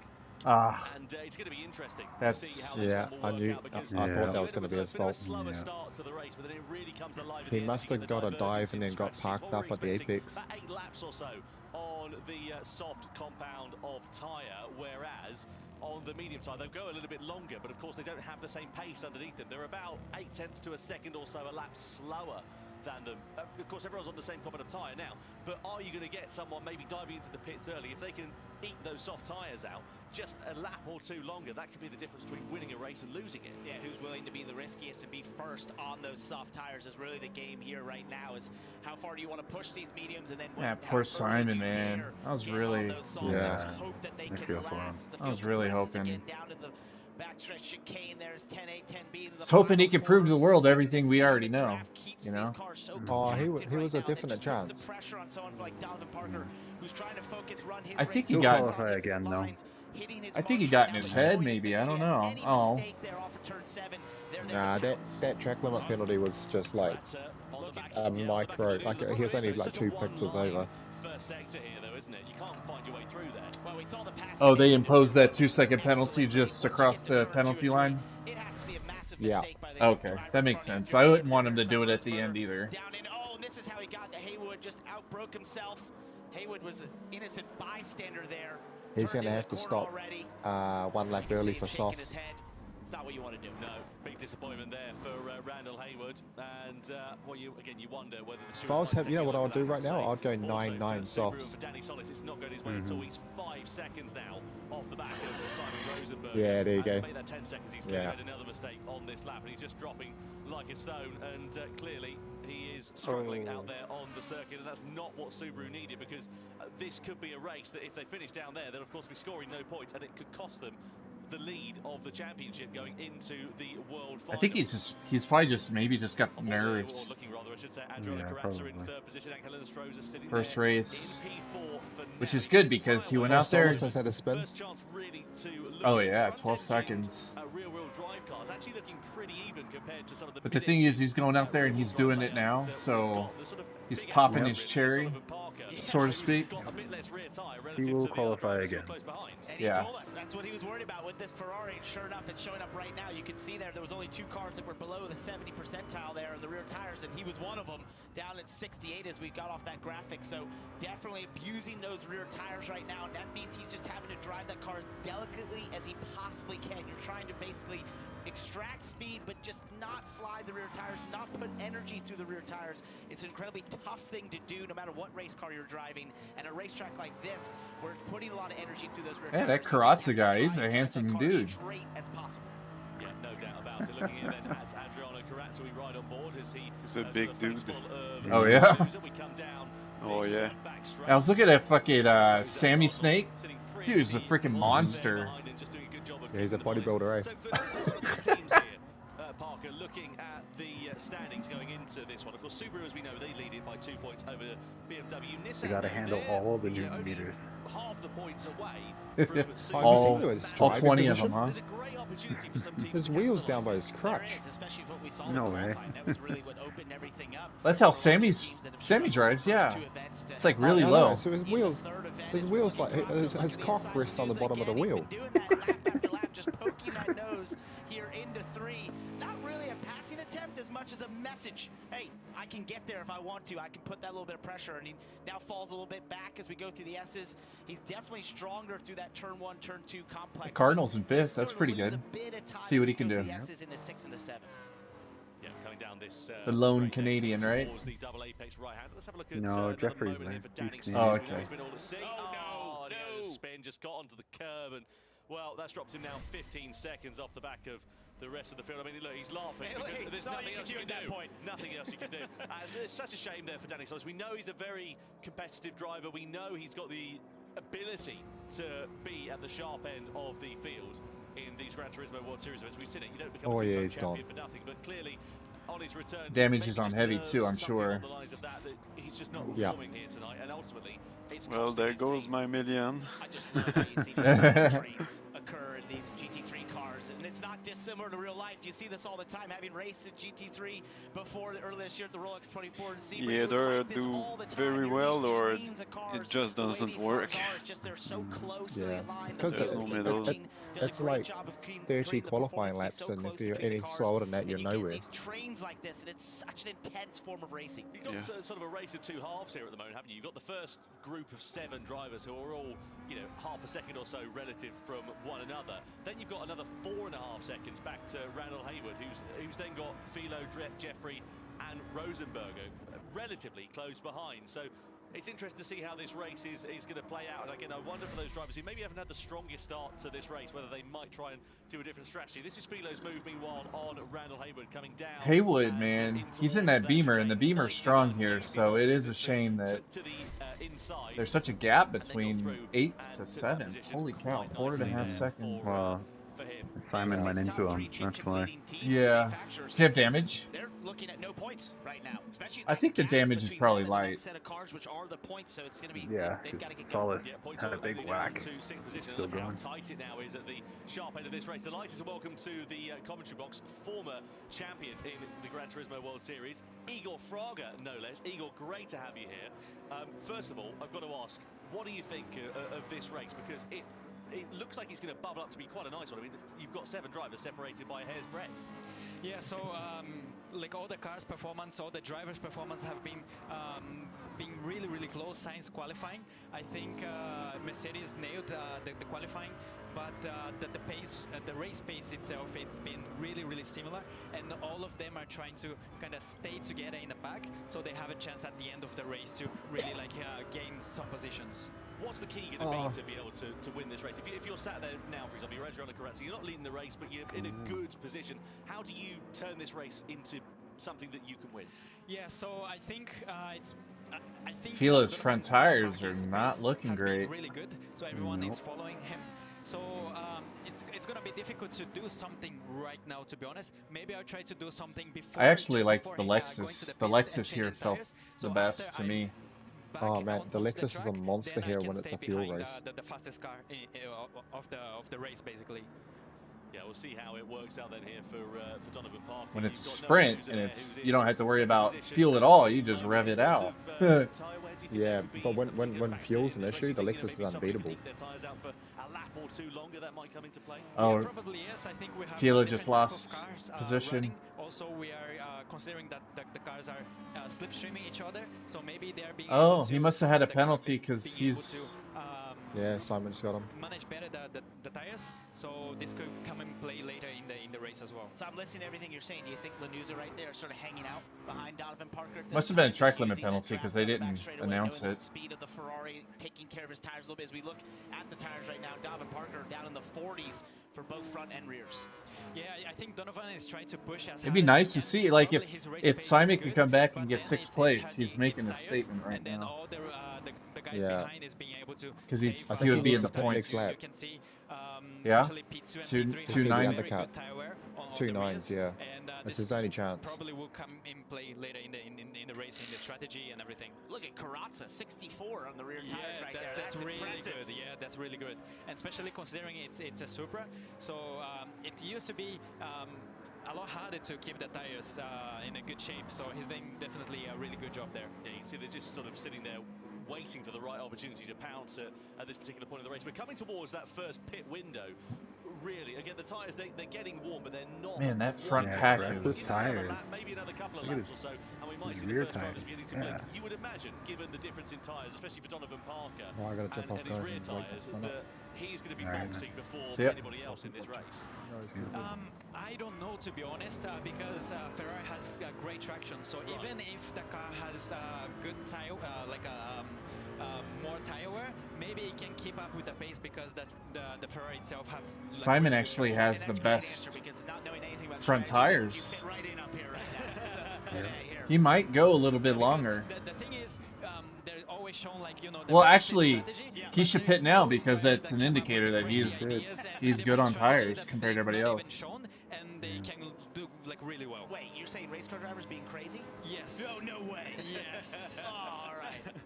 Coming down this back straight then here, looking at Donovan Parker, then Noah Lanuza, then Adriano Carazza, who's just sitting there in third Do you think place. he's? In the Yeah, I straight think for a he couple might of do the laps one in the stopper. fourth. We've got a I don't bit of know. warning for contact with another car, so must have had a bit of a tap into the back of Adriano Carazza. Carazza has a sort of half look there to the inside to the chicane, but Ooh. the door's not quite ajar enough for him to walk through right now. And he's doing that still out of turn one. I watched him do it the lap before as well. He's done that there down into turn 10 chicane. He's just constantly showing that nose a little bit to Lanuza. We saw what his rear tires were like. He's done the best with that. Look at the run he gets here into turn This is one. a great race. Lanuza goes a The little bit top further in the corner, but Ooh, here's that Karatza once tried. again. He Better on peeked the in exit. there. That's why his rear tires are doing so well as we see Simon Rosenberger on pit road. Yeah, he's the first driver to come into the pits, then he'll go on to the soft tyre. So Okay. we're expecting 2 stints on the soft tyre in this race, and Rosenberger in the Lamborghini, the first driver to blink. He's down in 10th position at the moment. What you want when you come out of these pit stops is a nice bit of clear air, which Rosenberger should get. You know, he's got Danny Solis, who's about 20 seconds or so down the road, but Solis is now coming to the pit lane, so he should be pretty much on his own, Rosenberger, once he emerges back into the race. And also, it's very difficult when you go Yes, out the pits nice one, because you Simon. were running with worn medium tires, and then you put the fresh soft tires. The grip changes. It's very very different. It's huge, and then you have to keep nailing the exactly same lines because you have all the curbs and very technical cornering in the first sector, and a little bit of mistake that you do, you can get a penalty. So you have to be like really precise. Lanuza defending that move there from Karatza, moved over on the back straight, and Karatza there, though he had extra momentum, didn't have the opportunity to move it, and it's brought Angelina Stroza right into play then here as we come through these final couple of corners, and you can see now is where it's going to start beginning to build. We're coming towards the halfway stage of this race already, and Somebody's you can blowing see up my that 10 out of the messages. 12 drivers have not yet made their first out of, well, at least one, probably 2 pit stops here in this one. Let's have So a we'll look. see who is going to be the first of the drivers to blink, and also, crucially, who's going to follow. Philo, I hope their Philo race. gets out of the way. Paul could be the first driver, and will the rest of the field follow suit, or are they going to go off and do their own Philo's stuff? race Igor, is if you essentially were over in a pack anyways. Like this at the moment, what would you be doing?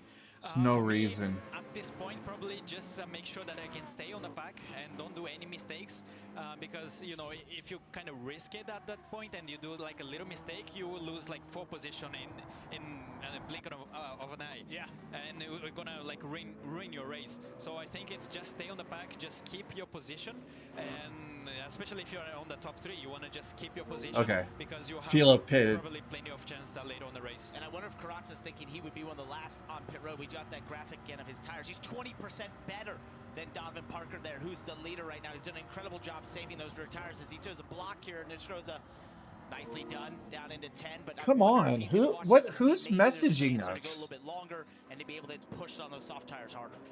Yeah, coming down through to those final few corners. We're now, again, sort of getting towards that time where you're going to have no choice but to pit over the next couple of laps or so. We can see that Parker's tyres are, as we know, a bit more worn out relative to the other drivers who are behind. That's what we reckon the predicted strategy will be, about 13 laps or so. Well, we're on lap 15 and we haven't seen anybody pitting.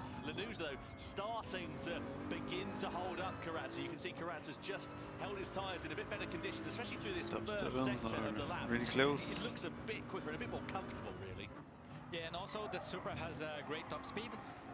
It's just that everyone is on a slipstream, so it's very difficult to get a run through it because exactly. So you try to do something, but you get out of the slipstream, then your car is not faster anymore. So it's a very difficult. And there's a lot of pressure going on there as well because you cannot do any mistakes. Points for the top 6 drivers in this race, just to remind you. I think you can shift that Toyota so early that it just saves its tires. Left to go in this one, and plenty of time for the complexion of it. Really close. Yeah, this is where we go for that move. Then down the back straight, side by side they go. Toyota versus there he goes. Mercedes. Yeah, Karatza good run. Really nicely. Beautiful. Through and into second. Exactly what he wanted to do. Now, are we going to see anybody diving into the pit lane at the end of this one? Parker does. He had no choice. Look at the rear tyres. They would be about as useful as chewing gum on the sole of your shoes after that long in the race. And Parker decides that lap 16 rather I should say, is the last on the mediums and goes on to the soft tyres. I wonder how he's going to work with this. Yeah, and I'm thinking about like Karatza and other guys that stayed on track. That maybe there's a possibility to do a one-stop, no? Ferrari coming in. I was looking at how much better his tires were. Now he's in the lead. Could go all the way to a one-stop possibly. Well, that's the thing, isn't it? You know, we were talking about the hard tyre, the medium tyres, I should say, the harder of the compounds versus the soft tyres. And the predicted strategy says, soft tyres, you've got to get them off after about 8 laps. But like you say, if you can just be really smooth on your inputs, on the steering, on the brakes, on the throttle, and you can eat them out for that little bit longer, maybe you can eat those soft tyres out. And maybe like a 2-stop could be faster in the total time, but if you consider like track position and traffic and everything, maybe 1-stop is safer because you can just keep ahead, and then even if it's a little bit slower in terms of the total time, it's better. Look at this, 3 wide for the lead, down to 10! That's going to go wrong, off into the gravel, the Mercedes goes off down into the chicane after contact between themselves in Stroza as well as Adriano Karatza, and the option is the debutant. Yeah, 7 seconds off the lead. Ends up in the gravel. Well, no, he's 7 seconds behind Parker. Now Stroza is on the inside of Karatza down into the first corner, side by side they go. The But can you imagine having the time to play? What a mess. 4 to 6 hours a day. Oh my god. Oh no. There's going to be a penalty for somebody. That was insane. He actually got a little understeer, got up too far onto the curb, and that allowed those 2 drivers behind him to get a massive draft and get side by side 3 wide down that corner for a place that's only really fit for 2. Yeah. 3 into 1 doesn't go, and no surprise to see that incident under investigation. I should imagine the stewards will take a pretty dim view of that. I'd love to have a look at a replay and get another angle on that incident in a few moments' time. But we look here at Samuel Cardinal, who's profited from it. He's now up into 3rd place, into the podium positions here for Mazda. Mazda, I remind you, 3rd. Oh, that's heartbreaking. In the standings at the moment, so they could really take an advantage because Porsche and Toyota a bit further down. My video feed's a little behind, so. Cardinal on the podium. Yeah, Lexus also having scored any points would be very welcome for that 4th place finish. Anyway, long way still to go. And I think there's going to be some drivers that are going to pit this lap because there is some driver that have very high tire wear. We'll see. No, they keep going. Yeah. Probably next lap. So I think if you can push like 17 laps on the mediums, 1-stop is very possible. Let's have a look then to see what happens. So Stroza's got great momentum. Lanuza there on the outside. Oh, Karatza moved over by the looks of things. Just a little bit. I don't think at one point there he knew they were about to be 3 wide. He was trying to protect. He didn't know that Noah was there and trying to come over at that time, and that caused the collision. Well, yeah. That's not going to be the longer they stay out, wow. I should imagine, for They might be able to do a 1. As well. Let's see what the stewards decide for that one, but I would imagine there could be a penalty. I think Karatza kind of turned in. That'll be a big disappointment for them, for Toyota, because as we say, 5th in the standings. It was a great opportunity for them to try and build on the points that they have got over the course of this season. Haywood's tires are critically bad. It's been like everyone's so close. Just a single mistake can like. What's the triangle on the front tire of Haywood? I don't know. I think that just means it's critical. Really ruin your race. Dead? So all the Dead, the decisions that you make during the race are so important to make sure that you can like capitalize stabilizing everything. You got the sense, didn't you, that it was bubbling up. Something was going to start kicking off. Especially with the tire starting to be warm. It's very close to the pit window. So yeah, it was where it could happen. Cardinal into the pit lane then at the end of lap 18. So he's the first of.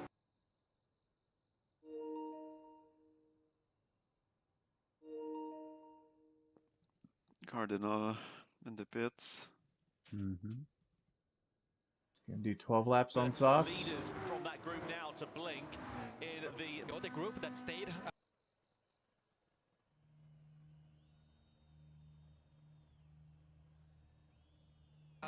On track, but I think it's going to be really interesting to see that tire wear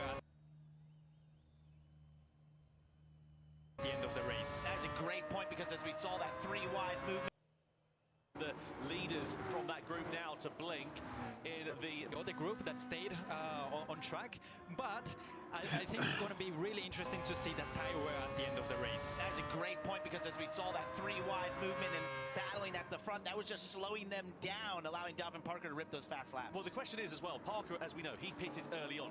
So is he going to be able to do a one? If everyone else does a one-stop in front, can he do a one-stop? Has he got the ability to eke those tyres up? Because if he's done 2 or 3 laps, it doesn't sound like a lot, but it's a huge amount of time left, isn't it? Maybe when it's get under 10%. Tire wear multiplier on those races. So 2 or 3 laps difference in real life would be like more than 10 laps difference. So it's a lot. No doubt. Cardinal might get a little undercut there. How this one is going to play out. Igor, thank you so much for joining us and helping us make sense of the middle stint Quite of far this off race. of Parker though. I'm surprised by that. It's a pleasure. Parker gained a lot of time hitting early. Inestrosa, Carazza into the box from the medium to the soft compound of tyres. Lanuza and Artemoso Nunes continue on at the sharp end of this one. Now the question is about Donovan Parker. Where's he going to emerge? You would imagine, because he's been running clean laps and setting very fast laps at that he's going to come right out the sharp end of this. But is that going to leave him vulnerable in the final third of this race? He comes through, he's now in 3rd place, and he's still got, what, 11 seconds for Lanuza up the road. He's in a great position here at the moment. Doesn't mean it's going to last, though. No, it doesn't. We saw already when we had the recent tire graphic, and as Igor was explaining how fast these tires wear with the accelerated wearing that you have here in Gran Turismo, that he'd already beaten up those tires a ton, and we saw how he had to pit there because the rear tires in that Ferrari just didn't stay on in the first stint. He had to get to pit road, so we'll see if this works out for him, but definitely he's been ripping fast laps and should have a large gap. Yeah, let's have a look at Velson versus Artemoso Nunes then coming down into towards turn 10. That was a nice clean, but that's how you do it into that chicane. That's pretty. I like that one. Yeah, Mosso Nunes in the McLaren moves his way up and into. Oh, Haywood. Now effectively, why is Haywood blinking red? Flashing dot next to his name. That means he's picked up a penalty. Ooh. We didn't see anything coming up on screen saying he's under investigation. So one would assume that's a track limits penalty. Either way, not what the team that are second in the championship would have wanted to see on their board at the moment. Now, the last of the 2 remaining drivers, Artemoso Nunes and Noah Lanuza in the McLaren and the Nissan, I beg your pardon, the McLaren and the Mercedes, respectively, are still yet to pit. Now they do, and let's see where they are going to emerge in the return of this race. Here, meanwhile, is Donovan Parker, and look at this, he's made this work really nicely here, Parker, because, you know, he had, what, 3/10 of a second of advantage. Yeah. Now it's up to 6.4 seconds. That's great.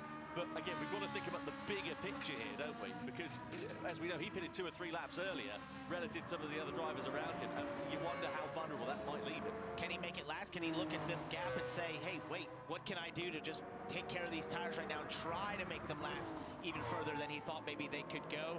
We thought that this was definitely going to be a 2-stopper. It looks like most of these drivers here of Carazza and Inestrosa are going to be on this 1-stopper.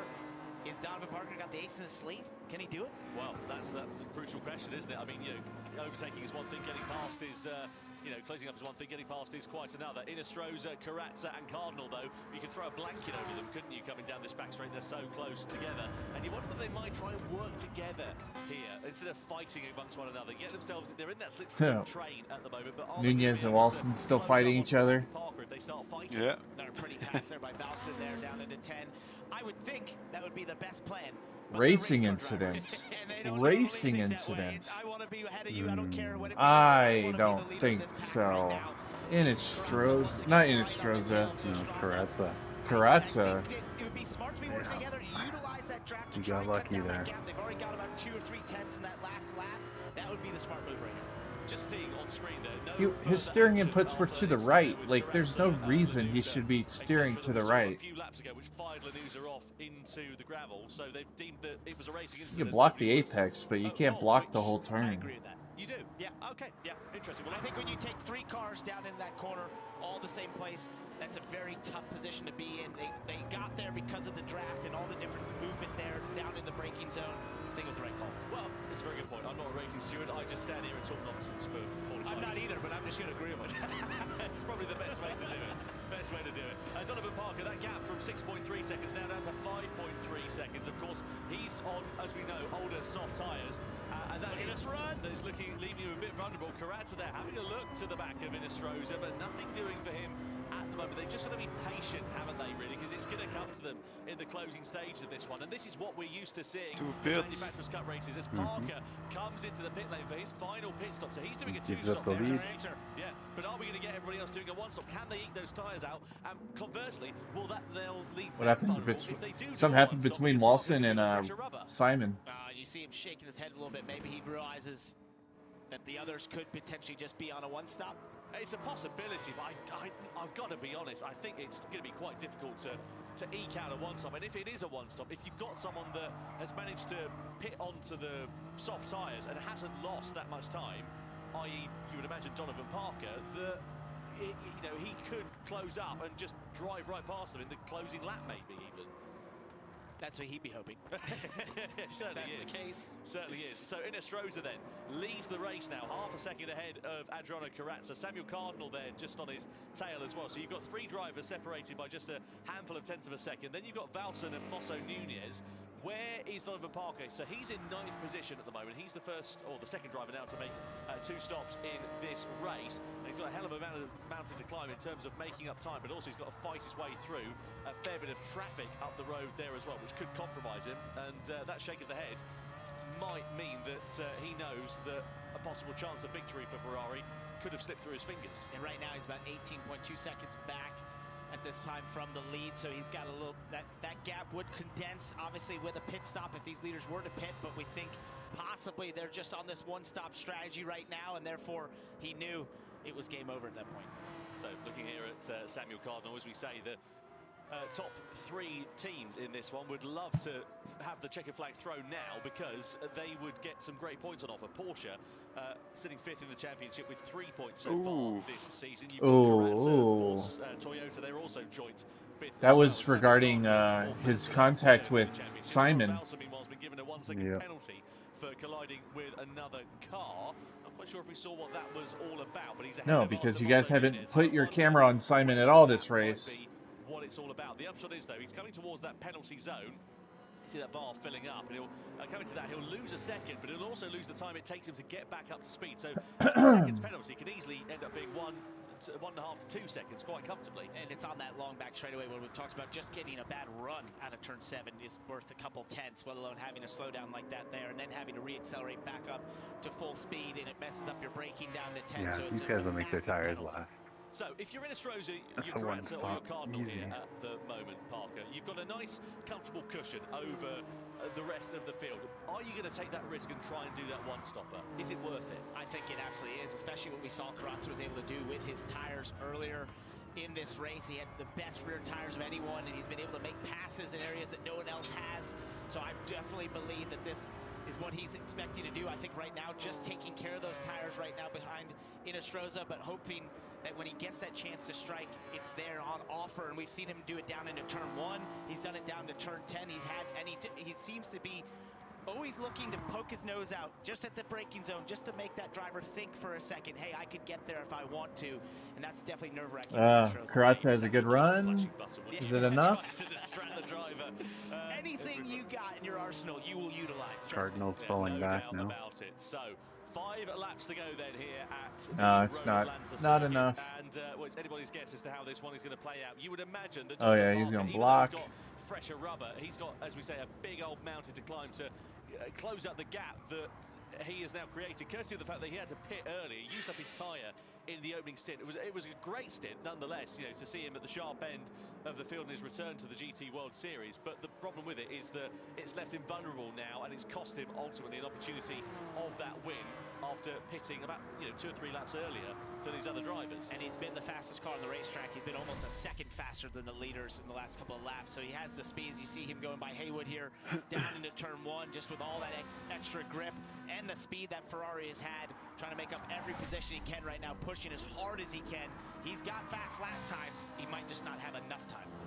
Yeah, that is the problem there for Donovan Parker. What's the gap now? 8.5 seconds. So he's going to have to hope that they all have to pit in the closing stages of this one. I mean, looking at the tyre wear that we can see on our timing screen at the moment, it's fine. You know, it's not great, and it's going to be slower compared to Donovan Parker, but the gap that he's got to make up over the next few laps is pretty insurmountable, one would imagine. No, definitely, and I think if you just look there at Carrazza with 59%, that was just the same thing he did in that first stint. And we've seen it that they were able to go way further on those tires than maybe we thought they potentially would. So I think this really is the battle for the win right here. Stroza and the Porsche versus the Toyota of Carrazza. These two have been going He at it keeps kind of like peeking his head in, but he doesn't have each and every lap here. He doesn't have a move. Each other, and Carrazza's been sort of on the back foot at times, having to make those wild passes. But I do think if he's going to find a place, it could be into turn 1 where he's surprised some drivers early in the race. And they've kept it pretty calm and pretty respectful up until this point. There's going to come a time where that calmness and that respect is going to start to wane a little bit, and then the gloves are going to completely come off, you would imagine, right towards the end, because it's all good sitting there in the wheel tracks of your fellow opponent and just, doing your own race and letting them run their own race. But eventually, of course, there comes that challenge for victory that they're going to want to make. This is Donovan Parker, meanwhile, as he ascends his way up ahead of Trent Jeffrey. That is a great move there on the inside. Set that one up. Jeffrey there, forced to the grass on the outside, and Parker through and into 7th position. I mean, he's closing the gap down to the likes of Harold Valson. But again, it's just going to run out of time, unfortunately, here. It's going to come a little bit too late for him. Simon's 15 seconds behind Jeffrey. Great job in qualifying. We talked to him earlier today. He had a ton of confidence, was super excited for this event, and felt like if he could be up front, he had a possibility to do it and fight for the win. On pace Cardinals alone, tires. No wonder why he's falling back. Now look at the tyres here then, Parker, because you can see Carrazza, he's got way more rear tyre than Inestrosa, and now Carrazza's side by side. Carrazza will not be able to attack full position going into that chicane. He'll live to fight another day, well, Inestrosa, but now we're starting to see the gloves beginning to come off. We're starting to see the aggression here from Adriano Carrazza. He's just biding his time quite nicely with the tyres, and now he looks poised to attack for the race lead. Inestrosa knows that, goes for a defensive line down towards that first corner. That's going to compromise his entry speed and subsequently his exit speed there as well. Forces him a little bit wide. If he can just hold firm and not allow Carrazza to attack, he'll be able to hold it through these sweeping series of corners and live to fight another day. But it's starting to get a little bit more interesting, and so calm. Beginning to build, and Carrazza's looking poised to attack. You can feel the intensity ratcheting up right now, and that was that move that Inestrosa did, being defensive. The guy practices 4 to 6 hours a day. The amount of times he's turned laps around here. He can't quite get there well, far enough beside him to really make a difference. So like a walk in the park for him. Lap after lap. It's going to take Carrazza trying to I like how you say that, and then. Oh. Yeah. Cardinal got him.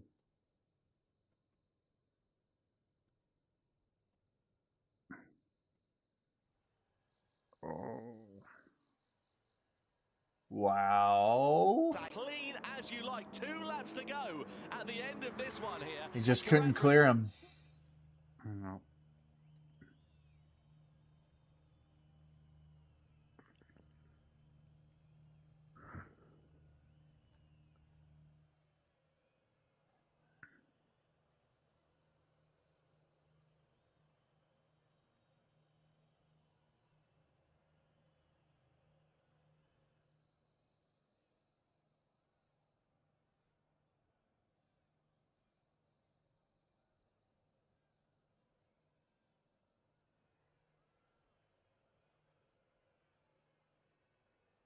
half or so, that could be the one thing that Karatsa needs in order to have an opportunity to attack once again for the race lead. Let's have a look at it then. So we're coming through this double apex right-hander. This was last time around, goes through into the right. Inestrosa carries on okay, and it just gets on the gas a bit too early. And it's just so easy to do because One here. And Karatsa, if he wants to challenge for victory, the likes of Inestrosa and to Cardinal as well. Then, so we're coming through this double apex right-hander. This was last time around. As long as you possibly can. We've seen that throughout the day. That's a very typical thing to see at Road Atlanta, especially at old. Final corner to start the final lap of racing here at Road Atlanta. It's Inestrosa that leads, but the tyres on his car are looking pretty second-hand. Karatsa's, they're okay. They're a little bit better in terms of their condition.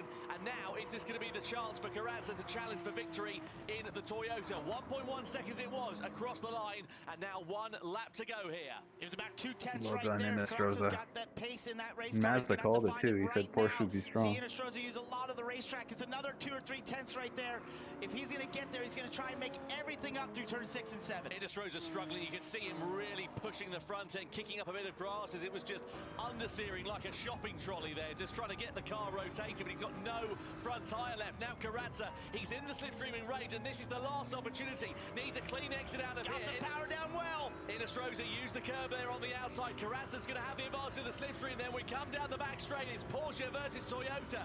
It's Inestrosa versus Karatsa in the battle for victory. Inestrosa, though, has got great straight line speed in that Porsche. Karatsa closes That's a up, good but turn. not quite close enough to make a move. Inestrosa defends his way into the braking zone quite nicely, parks the car on the apex, and Karatsa can't attack, and unless Inestrosa makes a mistake, as we come down to the final corner, into the final turn we go at Road Atlanta. Inestrosa versus Karatsa, Porsche versus Toyota, the victory, and Inestrosa wins the grand final in Gran Turismo World Series 3 here in Los Angeles. What a fantastic drive from the Chilean as Karatsa takes second I best think ahead of that was just a defensive move to stay on the inside to prevent Karatsa, but could you want? That was absolutely awesome. The tires falling off the Porsche.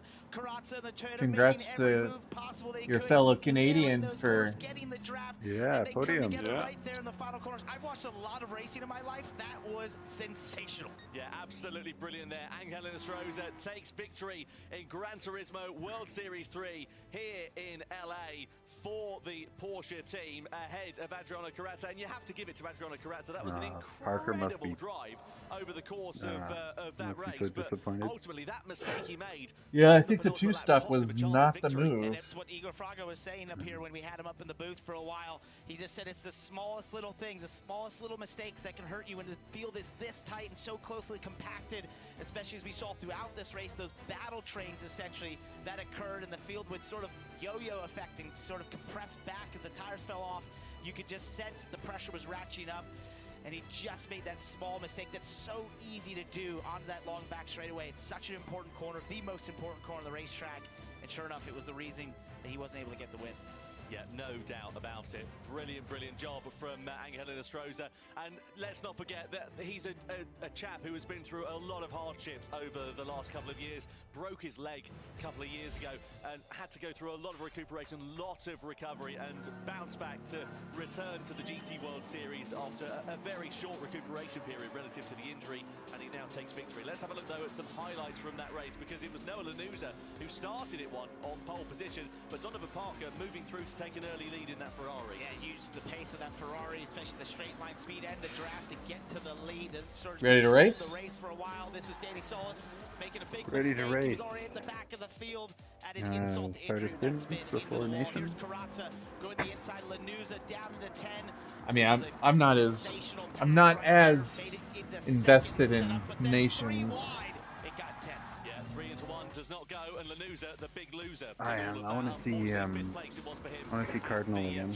Okay. This is when he came into the pits. But I can do a good chunk of the stint with you.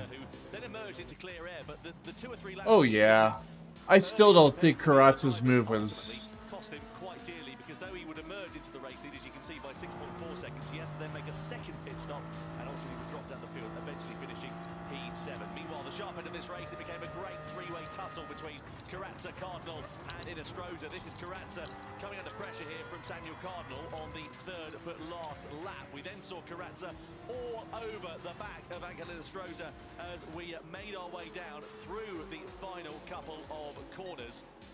And ultimately, Angel Inestrosa came through to take victory, and you can see exactly what it meant for the Chilean.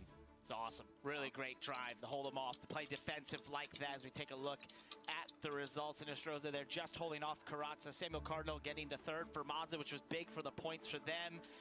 Arthur Mosa Nunez there, and McLaren in fourth, and the AMG of Noah Lanuza, who was at the front, was part of that three-wide battle down into turn 10, got the short end of the stick on that one, ends up fifth. Yeah, it's unfortunate there for Noah Lanuza, but a good recovery drive Nick, for him. did you end up ordering a pair of those gloves? The ultimate race lead after I haven't yet. No. Do you know how long the sale lasts? No, the month. I think it's for November. Whole November? Okay. The title in 2024. Unbelievable. Anyway, Angel Inestrosa is the winner of the grand final. Let's go down and catch up with the Porsche driver. Well, Stig, what kind of gloves do you guys, use? how are you doing? That was Gloves? Adriana, Yeah. you are Simhound. anyway, but that was like super aggressive. But there were a Do you like them? The short you one? kept it together. Like, what was going through your mind? I mean, you just have to Google them, but yeah, I mean, they just cover the hand. They don't really go up your forearm or anything.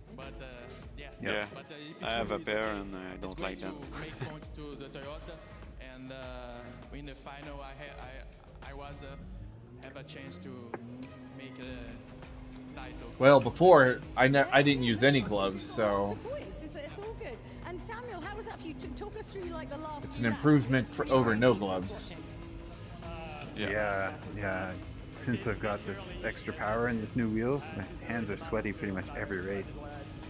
Pretty slippery. Sweaty palms. Yeah. There's a guy that I raced in a series who was sweaty palms. That It was was his name. tight all the way through. Didn't they do well, guys? I mean, come on, that was quite hectic, you know. And all it takes is one little thing. Everyone's so close together.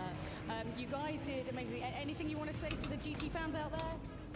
Well, great to be here, and it's a great crowd. I hope I see you at the final. Samuel, you want to say anything to the GT fans? You want to say anything to the GT fans out there? Thank you for the support, guys. I'm doing my best for my country, for Mazda. I think we can probably get a title this year, maybe. So thank you, everyone, again. And LA, I love you, man. Oh, you guys are all in with the shot, so huge congratulations. That was a stellar race. Back up to you, Tom Parker. Cheers, Jules. Let's have a look then at the World Series points rankings after 3 rounds now. Subaru. Well, at least Simon gets a free trip to Japan. Managing to hold on to the lead of the championship. Mazda, though, managing to bump themselves up from 3rd to 2nd in the standings. BMW demoted down to 3rd. They're tied on points with Mazda. But yeah, not exactly where they'll have wanted to be. Porsche there now into 4th place. Toyota in 5th. Nissan into 6th position. And you can see it's a bit of a change at the bottom there as well, because Lexus getting their first point on the board. Well, I tell you what, Randall Hayward will be wiping his brow somewhat. I beg your pardon, not Randall Hayward. Danny Solix will be wiping his brow somewhat for Team Subaru after a bit of a difficult day at the office. Yeah, for sure. You come in as the 2-time winners of the season and then not score any points. A really tough race, messy race. End up having that spin, get in the wall, which really knocked him out of any points contention throughout that point. So that was really tough. But what a tight field here. 5th through 1st. It's all to play for. Yeah, no doubt about it. It was an incredible race, that one. Well, let's go down then and catch up with the winner for Team Porsche. It was, of course, Angel Inestrosa. 4th, they now sit in the standings. Angel is down talking to Jules. Well, hi, hello. You did so well. So that sounds like I'm your mum, but that's really cool. It's really nice to have you up here. Like, how are you feeling? I mean, I'm feeling really good. Actually, you should be. I mean, exactly, come on. Yeah.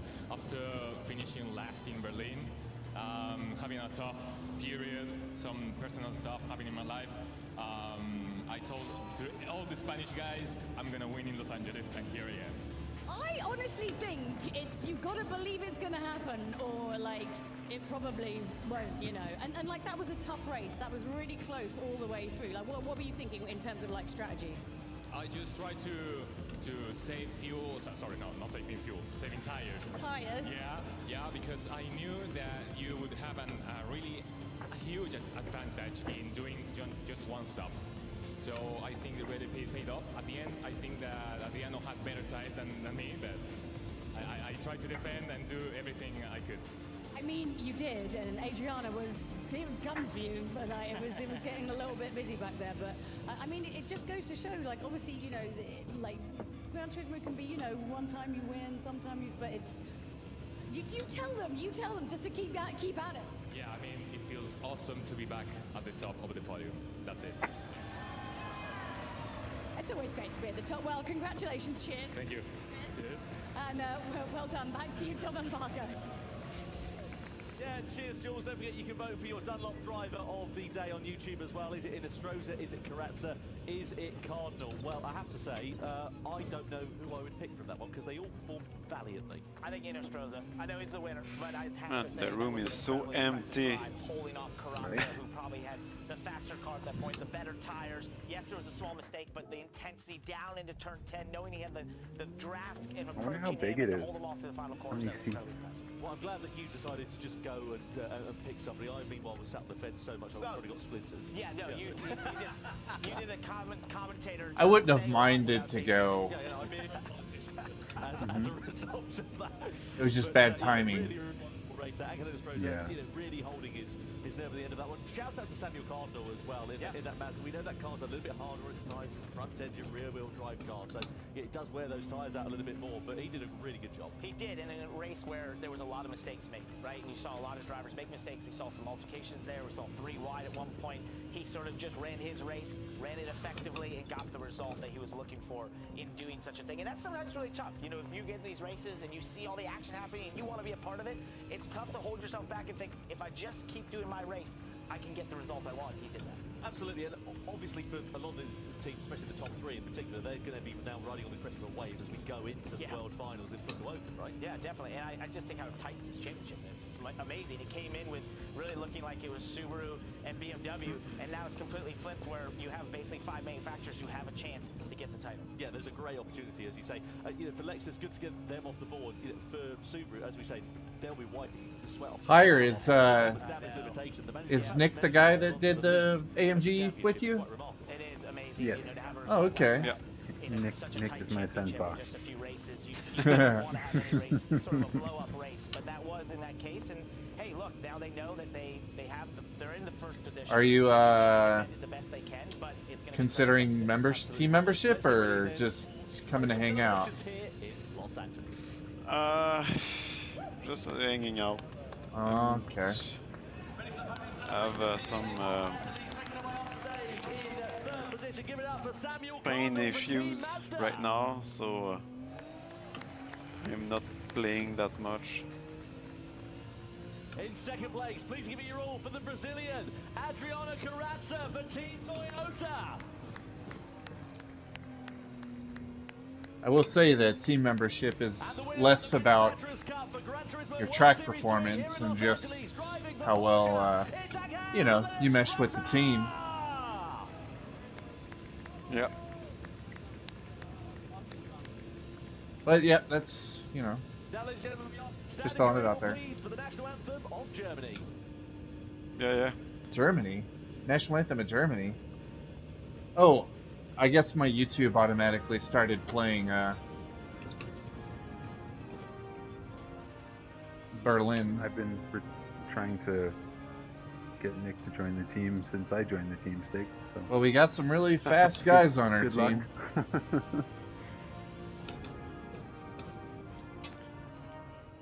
Yeah, that would be fun. The time will come. Right now I'm playing less than 2 hours a week, so... Oh, yeah.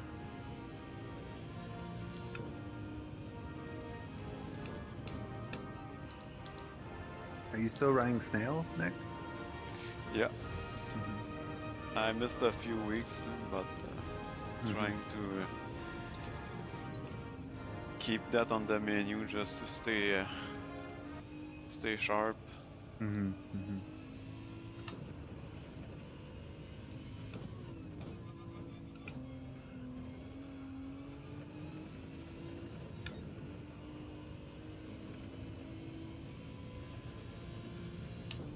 on. Sam looks happy.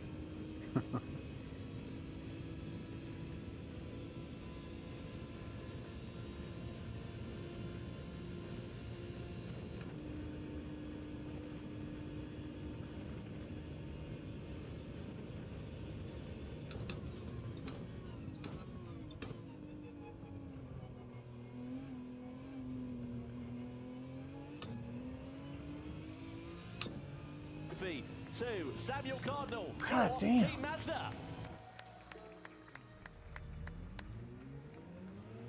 Making the way onto the stage for the second place trophy, Nick Falzekis for Dunlop Tyres. And he awards the second place trophy to Adriano Carrazza, the Brazilian driver, racing for Toyota. And now awarding the winner's trophy, the Gran Turismo Series producer Kazunori Yamauchi makes his way onto the stage as he presents the winner's trophy to Angel Estrada driving for Porsche.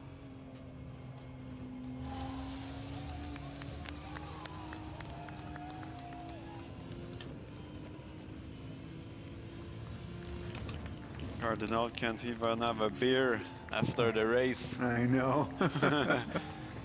True.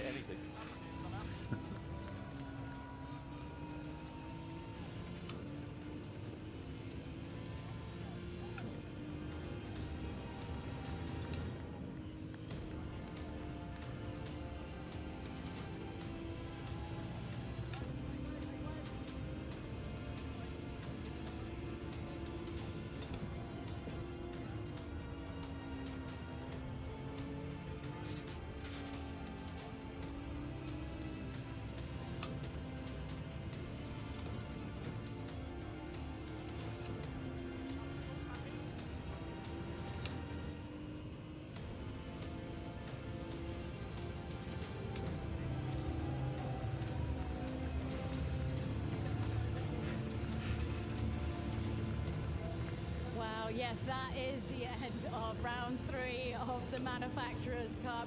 It's been some amazing racing today. We've fully enjoyed it, but stick around because in our next show, we're going to be announcing the winner of the GT Awards. That's right, one lucky fan is going to have their car put into the game. I mean, that is a legacy that I'm very... But you don't want my car. That would not be good. No. But also, obviously, we've got our World Final coming soon in Fukuoka, so don't forget you can get your tickets. I mean, there's always a good reason to go to Japan, and this is a great reason to go to Japan. Come and join us for the Grand Final. It's going to be amazing racing, of course, because it's the best. And, of course, we've got the Nations Cup coming up just after this. And before we go, how was that for you? First Curious what they're going to add. That's kind of exciting. I hope it's a car we don't already have in the game. Like a version of a car we already have, you know? Like a unique model, right? Yeah. A little bit of spice. How's that for you, Tom? I mean, how was New Jimmy? Oh, I know. Someone who's the right height for once. What an absolute Makes me wonder what happened to the semi-cars that were in like Gran Turismo 5 and 6. Honestly, though, in terms of the racing, brilliant. Great for Angel Estrada. I thought they were supposed to be like immortalized in the series. Carrazza, yeah. Kept it together, kept it aggressive. It was some pretty great racing. It was amazing. I just love that. I love how close the racing is. It's so fun to watch. And this great crowd. Thank you all for coming out. This has been really cool. We appreciate it. I can't wait for the next one.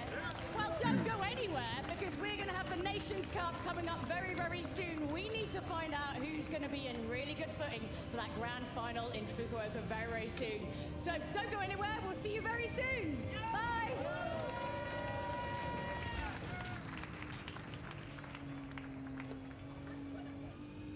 Nations Cup is at 10 p.m.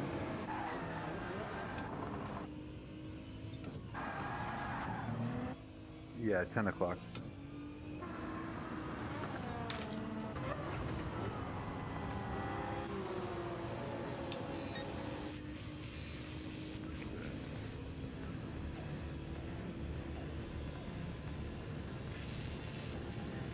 PlayStation Stig, are you just running laps? Yeah, I'm just running laps. Alright, I'll hop in with you.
What are you running for rear downforce?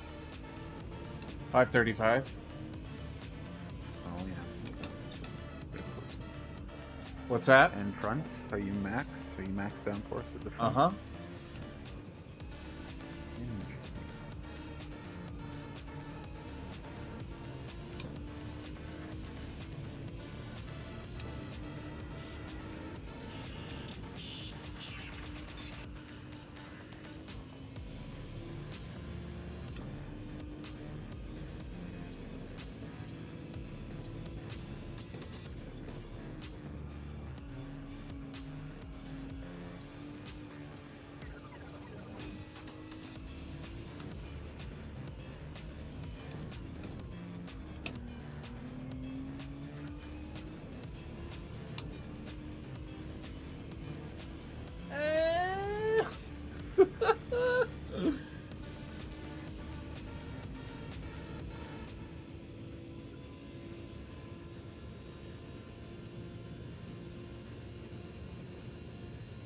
What times are you running? Right now, 17.6 is the best I can do.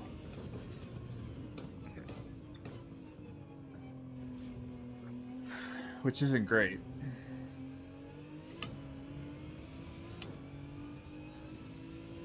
Ah, come on. Slow right now.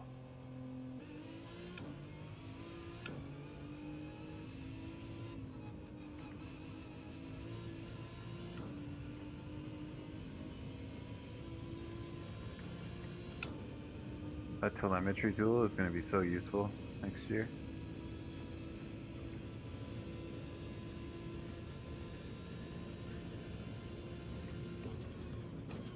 I want to see the difference between myself and like Wid or Monkey. The times they run.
I was 2/3 up going through sector 2 and then I crash.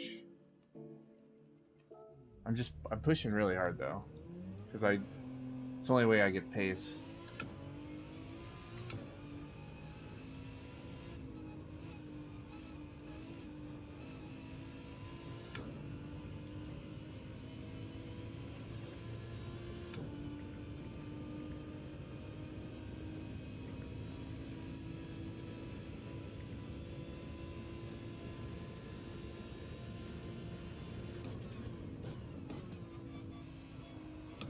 Yeah, I don't need to be qualifying next week. It's definitely hit a.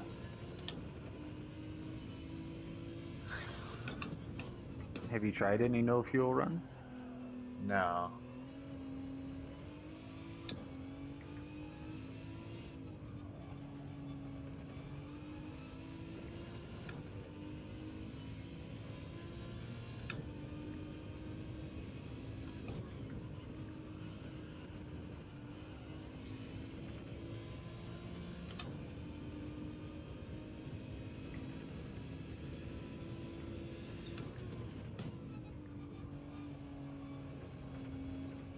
Let's just say this, if I was in Split 2, I'd be a pretty good Split 2 driver. But I'm only average. You're good in Split 1. You're good in Split 1. I'm average. I'm average. I don't want to hear it, Stig. Nope. Nope. You're good in Split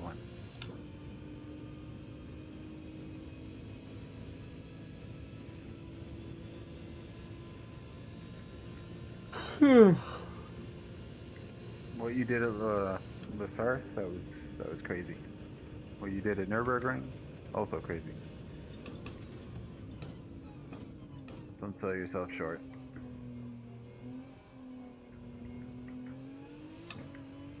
My stints at Daytona, Bathurst, and Road Atlanta. Eh.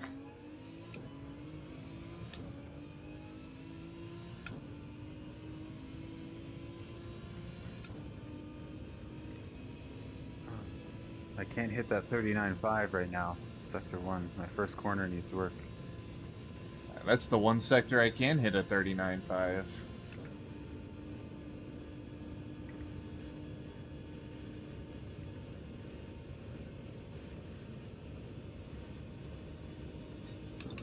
Oh my god.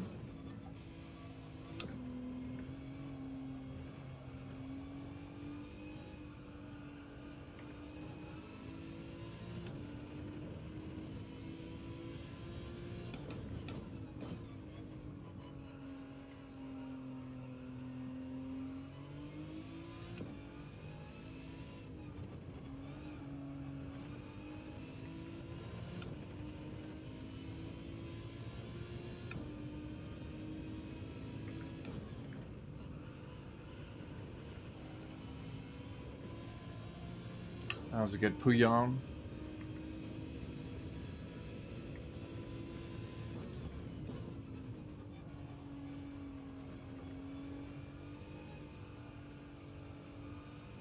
Those are good S's.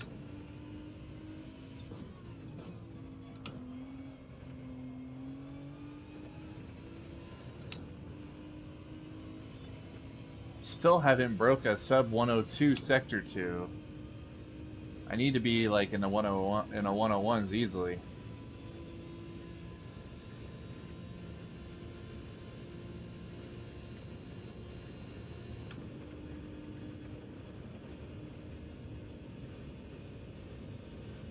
Yeah, I just did a 101.5 there, but I have done a 101.2 before.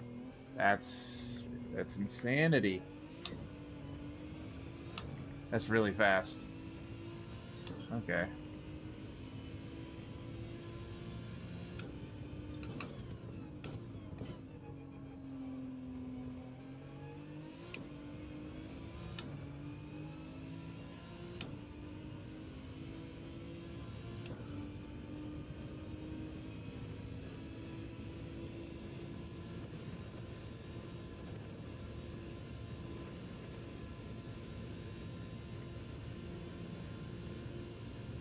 I'm gonna try to do 18 straight laps in the 17s.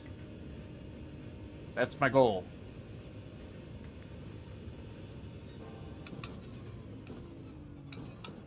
Yeah, my sector 1 was a 59 or 39.543. Yeah, that's quick. But what downforce are you settings are you using? I'm 20 less from max at the front, and then I've got 5 more rear than you do, 540. Oh, it's not BOP. It's bop with arrow. Like we can adjust okay. the arrow. That's it though. That's everything else is bop, just the arrow. And the brake balance. We can move the brake balance. Okay. Whatever, yeah. What car are you in right now? Same as you guys. Okay. Yeah, I'm running 450, 535. Yeah, so I'm 430. Or 435 at the front, sorry.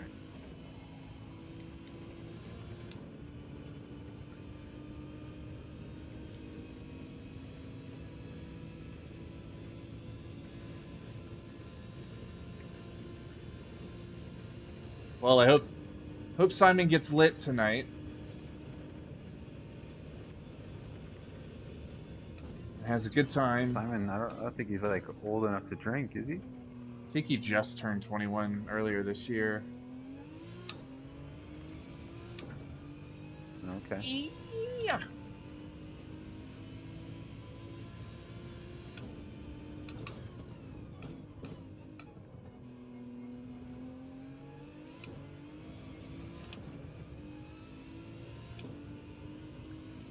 So I'm actually coming out of turn 1 in first gear. I'm accelerating out. Yep.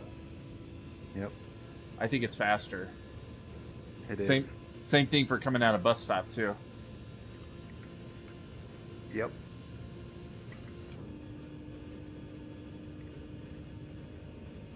And then the hairpin I take in second gear coming out. Yep.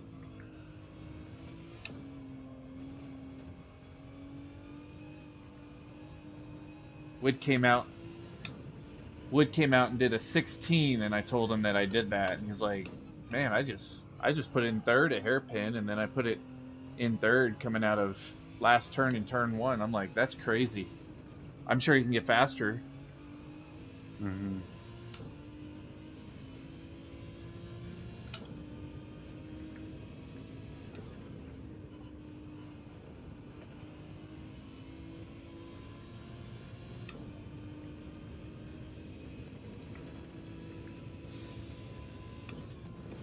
No, I do understand realistically after lap 10 I'll probably be in the 18s, but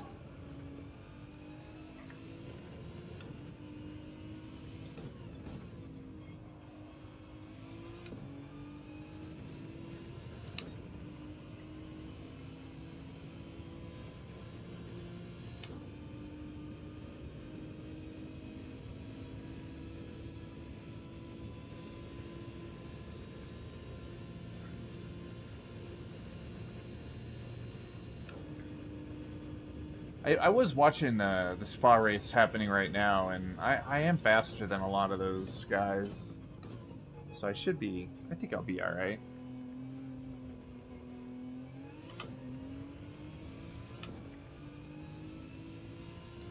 There we go, 17.6.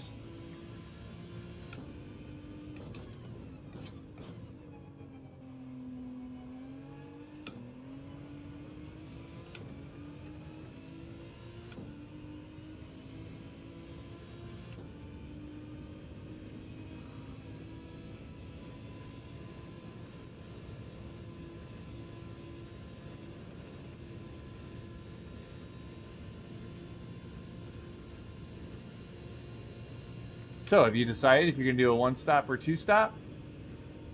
I haven't. I'm waiting to hear what the Phoenix team think. A lot of them are doing the 1-stop strat, so they'll probably tell you to 1-stop, but I say if there's... Oh, shit. That's just medium to medium.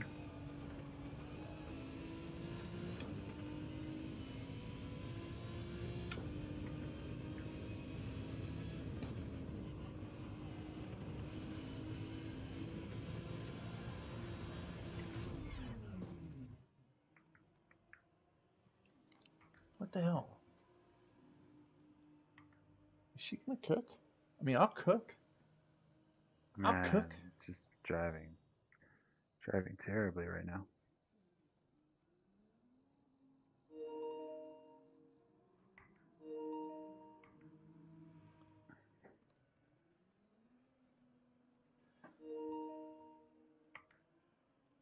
What's your brake balance, Stig? 5 to the rear. What about you? Doing 5. I was just trying 3 to the rear. Felt pretty good. Yeah. Who's ready to break down math? My fastest I started class were posting with math 5, lessons so- on TikTok. What is that? I went from a class of That 30 is so to loud. teaching millions. Now it's I parents, gotta turn it down. teachers, all finding new ways to connect with math. Expressing my true self is powerful. I'm Jordan Childs, and I am a world-class gymnast. Being in the fashion world, I've been able to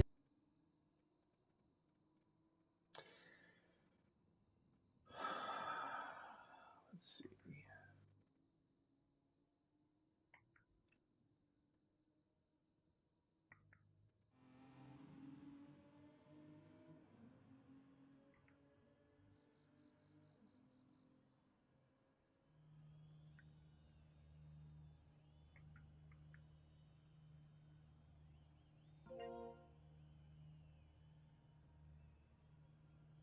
And There you guys. Hi. did you were you watching the stream? Yeah, I had to duck out though, so I had to press pause, and I just watched it. No, yeah. Till the end just now, so. Oh yeah. They didn't really get the strategy right, did they? Some of them didn't know. I mean, the commentary team and Madster. Yeah. Yeah, Mazda thought it was a an obvious two-stop. strategy. Sorry, mate. Yeah, Mazda thought it was a two-stop. Yeah, so did the commentary team. All graphics, all race.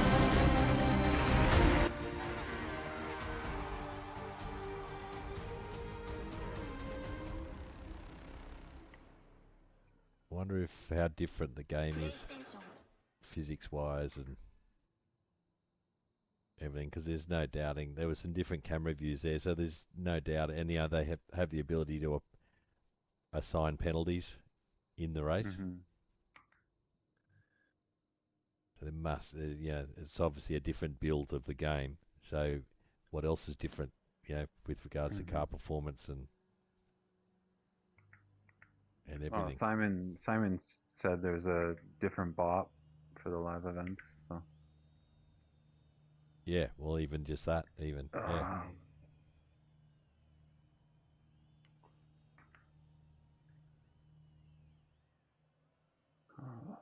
You gonna hop in for some practice laps, Ando?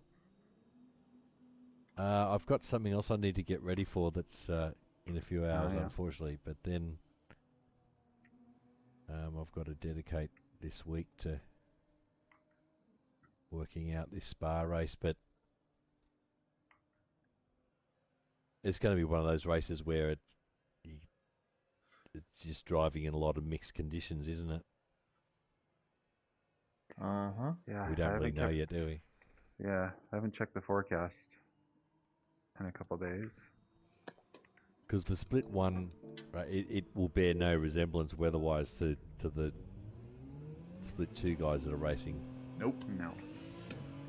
No, it's just basically, completely based off real world, whatever they do.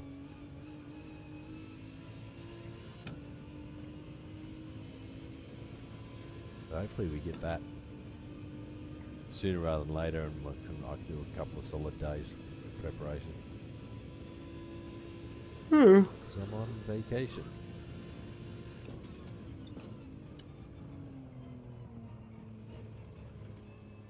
Mama, what's vacation? What's that? Where Daddy went. It's when they go somewhere and they never come back.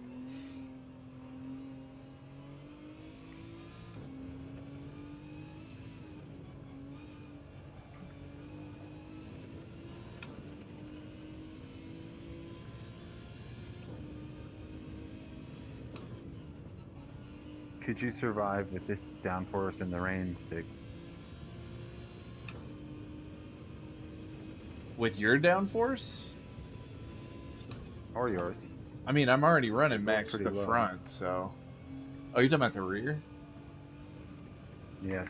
I probably would knock it up to like 550 maybe, if it's a mixed conditions.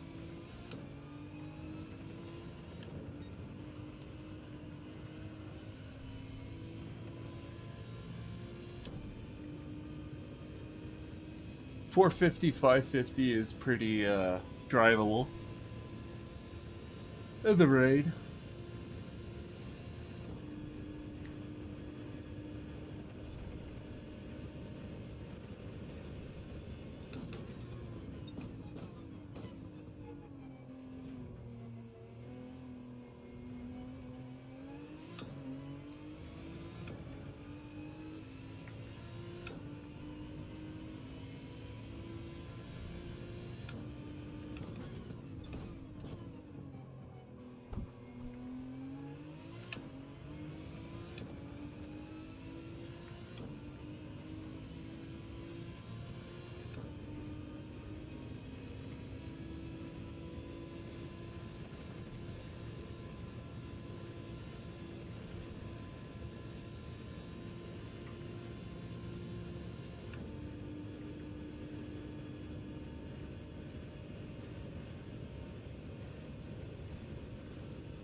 Weird. My wheel just stopped. I can't feel any curve.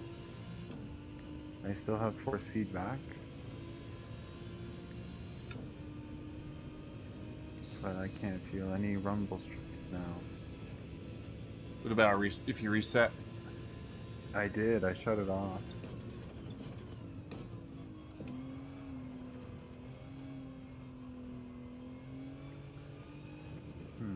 It's way too much force feedback. Yeah, I'm gonna go back down. Still trying to dial in what force feedback I need to be using. To resets the game. Hop back in. See if that changes anything. Oh, it's funny. As soon as you left, Shred came in. Yeah, so I joined.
Hopefully that fixed it.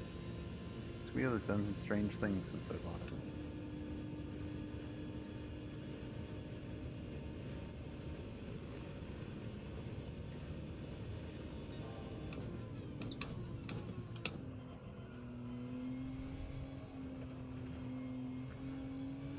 I love when I go purple 007 in the Aston of all cars.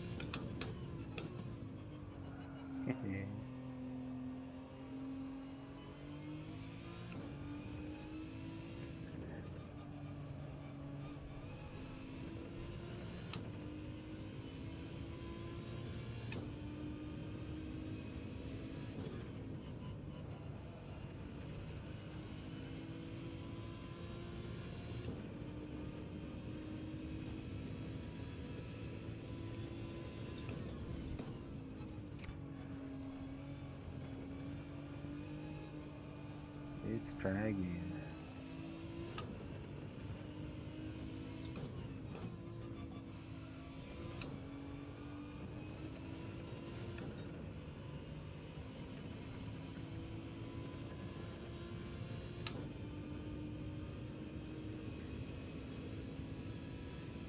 There we go.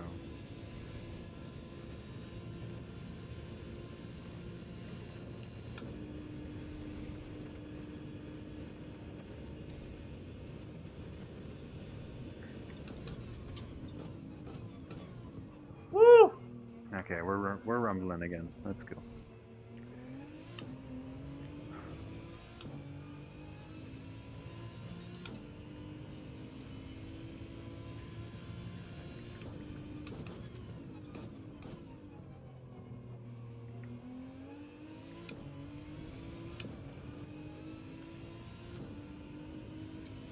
This might be a 39.5.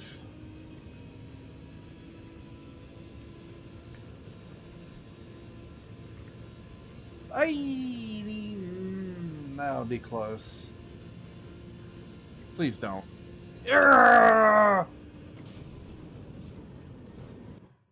Found the wall. Purposefully. After hitting that penalty, I just want to run in the wall.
Alright, let me try new downforce. I'm getting frustrated.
I just came through turn 1 like a bat out of hell. Let's see if that translates to a good sector 1.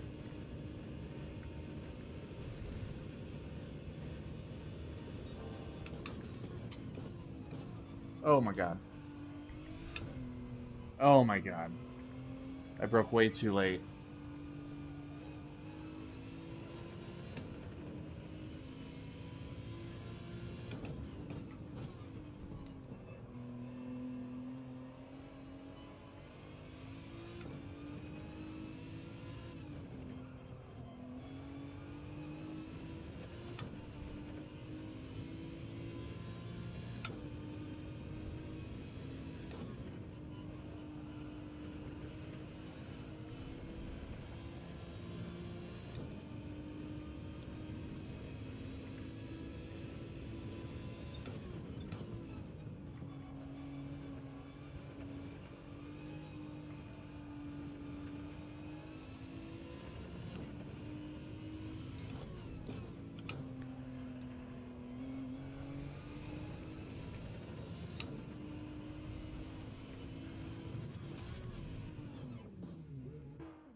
$39.521.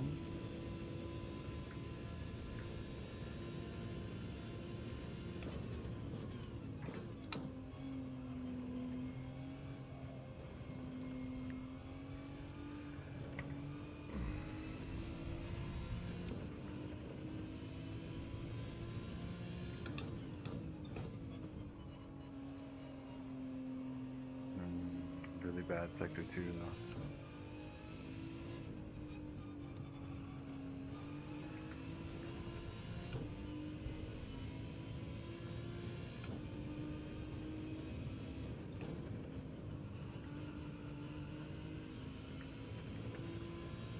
Watching the race tomorrow.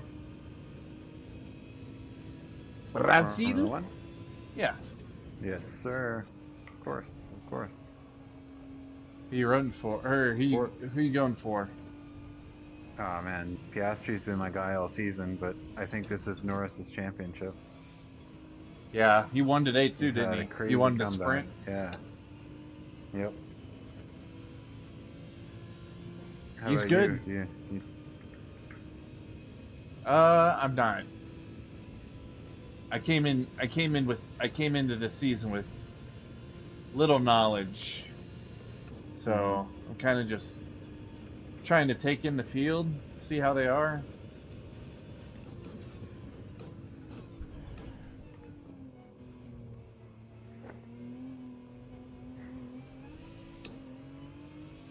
Bortoletto had a crazy crash. I saw that. It was pretty gnarly. That was scary. They're like, "Is he all right?" Yeah. He's like, "I'm fine. My car's destroyed."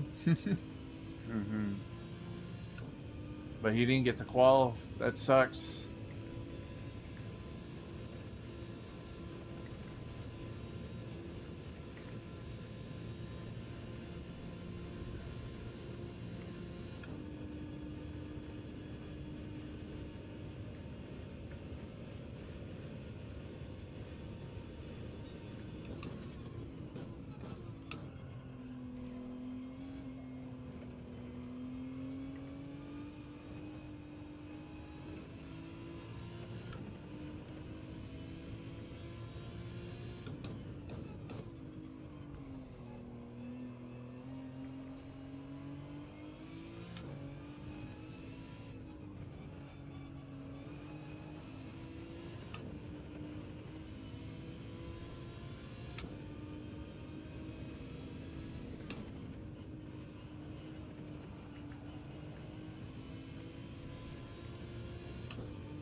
Fuck off.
I just had a 39.466 sector 1.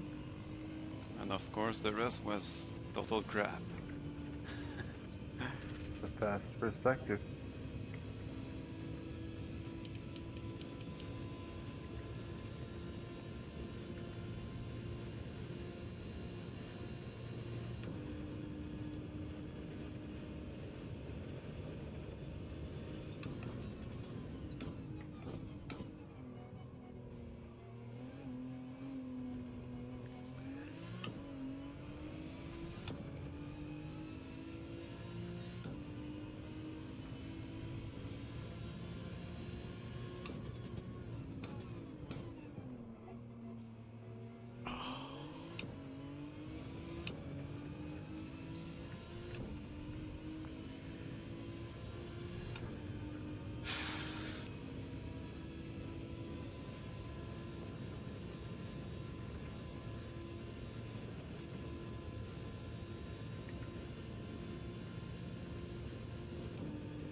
Come on.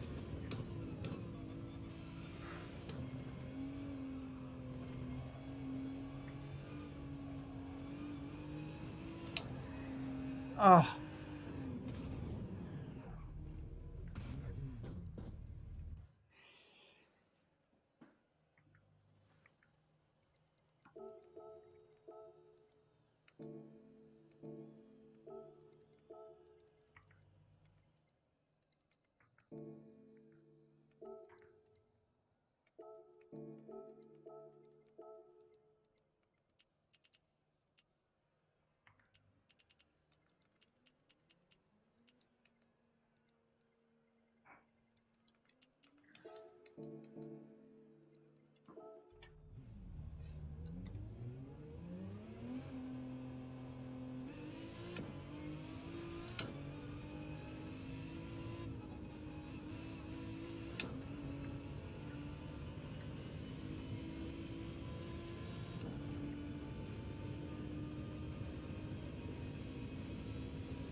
You guys still running maximum front downforce? Uh-huh. I'm slightly less. 435 for me. Okay.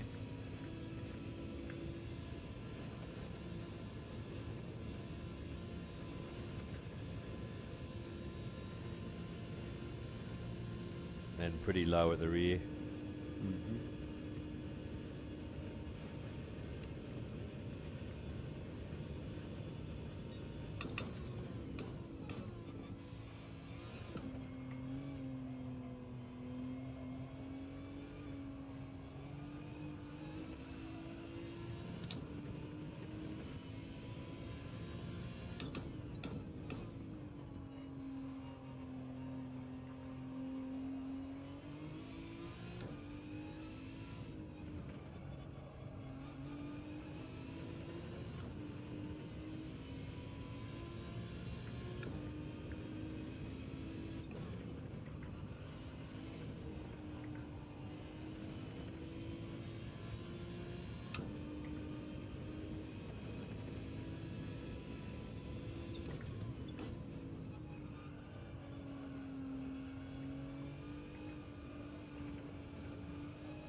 It's a 101.3 sector 2.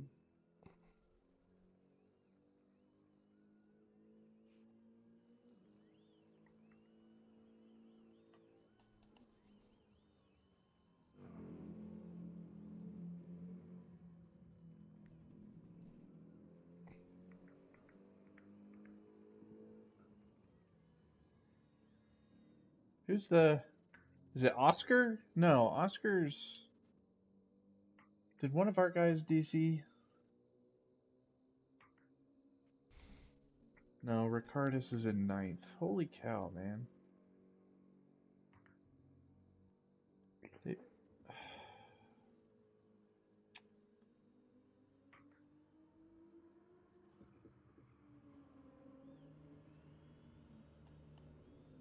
That's unfortunate.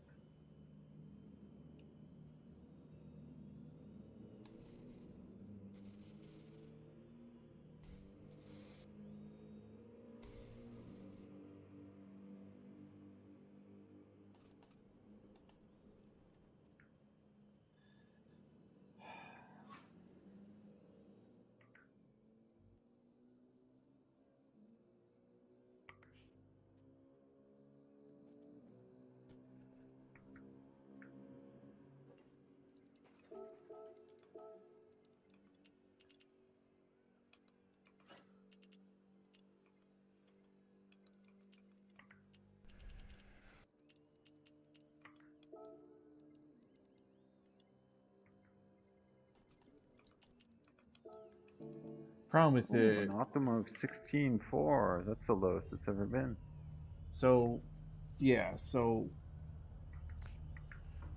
It feels good at brake balance to the 3. It's just not faster. For me.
big for Puan, you want to use that curb on the right side before you turn in.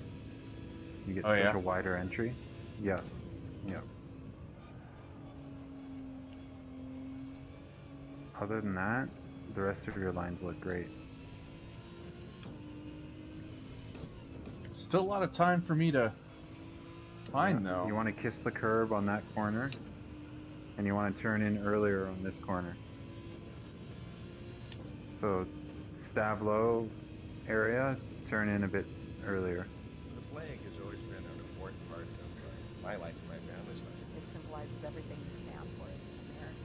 To me, it's a symbol of dignity, integrity. You kind of think not of the actual flag, but you think of home.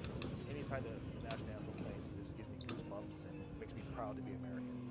To me, it's just a symbol of those sacrifices. The United States flag is an emblem of liberty, justice for all. Your sacrifice. Right now, I'm sucking at Sector 1. The browser is probably the best browser for watching videos on because. Ugh, that's not a good turn. This turns on music, which makes everything you watch on the internet. That's alright, we know you can do it. And then when you want to Might just be the nerves of knowing I'm watching you now. Just follow you thanks to video pop-up because you can multitask. I can be researching one thing over here.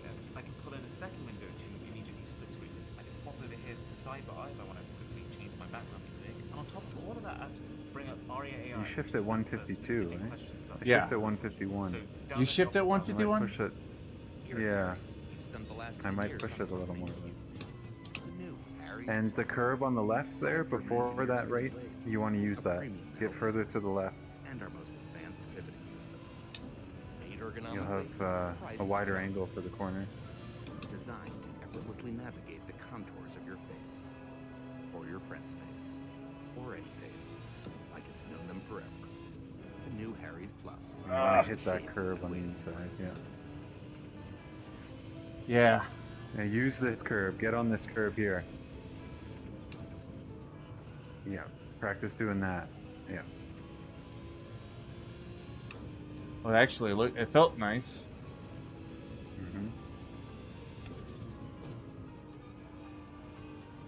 And you want to get on both of these curbs in the S here, because it'll really turn your car.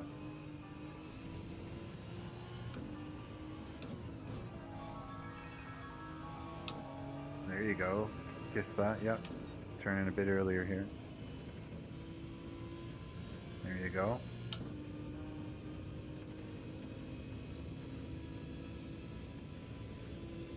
So 151, huh? Shift to 151 here, or let it go a little? Yep, yep. I shift before this corner, yep.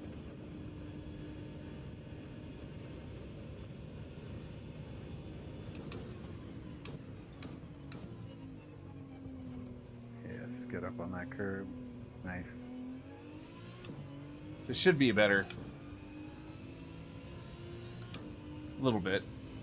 Not much. Yep.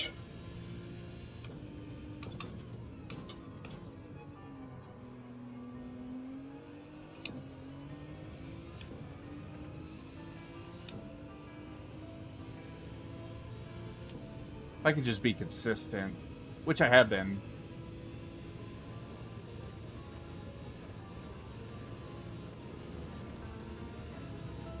Going up Eau Rouge, if you can find a split second to keep the wheel straight, instead of going straight from right to left, you'll scrub less speed. You'll actually gain more time. I think you have a wicked first sector in you. Yep, curb and curb, yep. Stay in second till you exit that.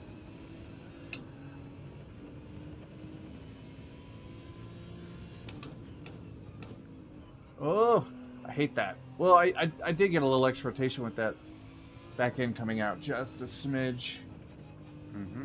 Hit that curb. There you go. Yes. Now, use this curb on the right. Yes, and you want to aim to hit that curb on the inside as well. So from curb to curb. You'll get so much more rotation. Yeah, get on that curb. There you go. Yep, yep. I'm not rotating. Oh, I don't know what practice, but I don't like going on that inside turn because it's all like the camber transition sucks. Yeah, yeah. But I mean, prepared when you mount those curbs. You have to be prepared to open your steering a bit because it gives you that extra rotation. Yeah. Well, Nation's getting ready to start. I'm gonna leave this open though. On that.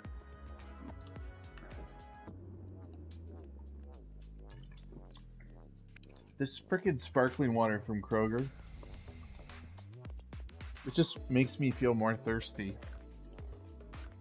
It has an artificial sweetener in it. Pretty much just tastes like club soda. Well, not club soda, tonic water. Tonic soda. Tonic's kind of gross. Unless it's mixed with gin.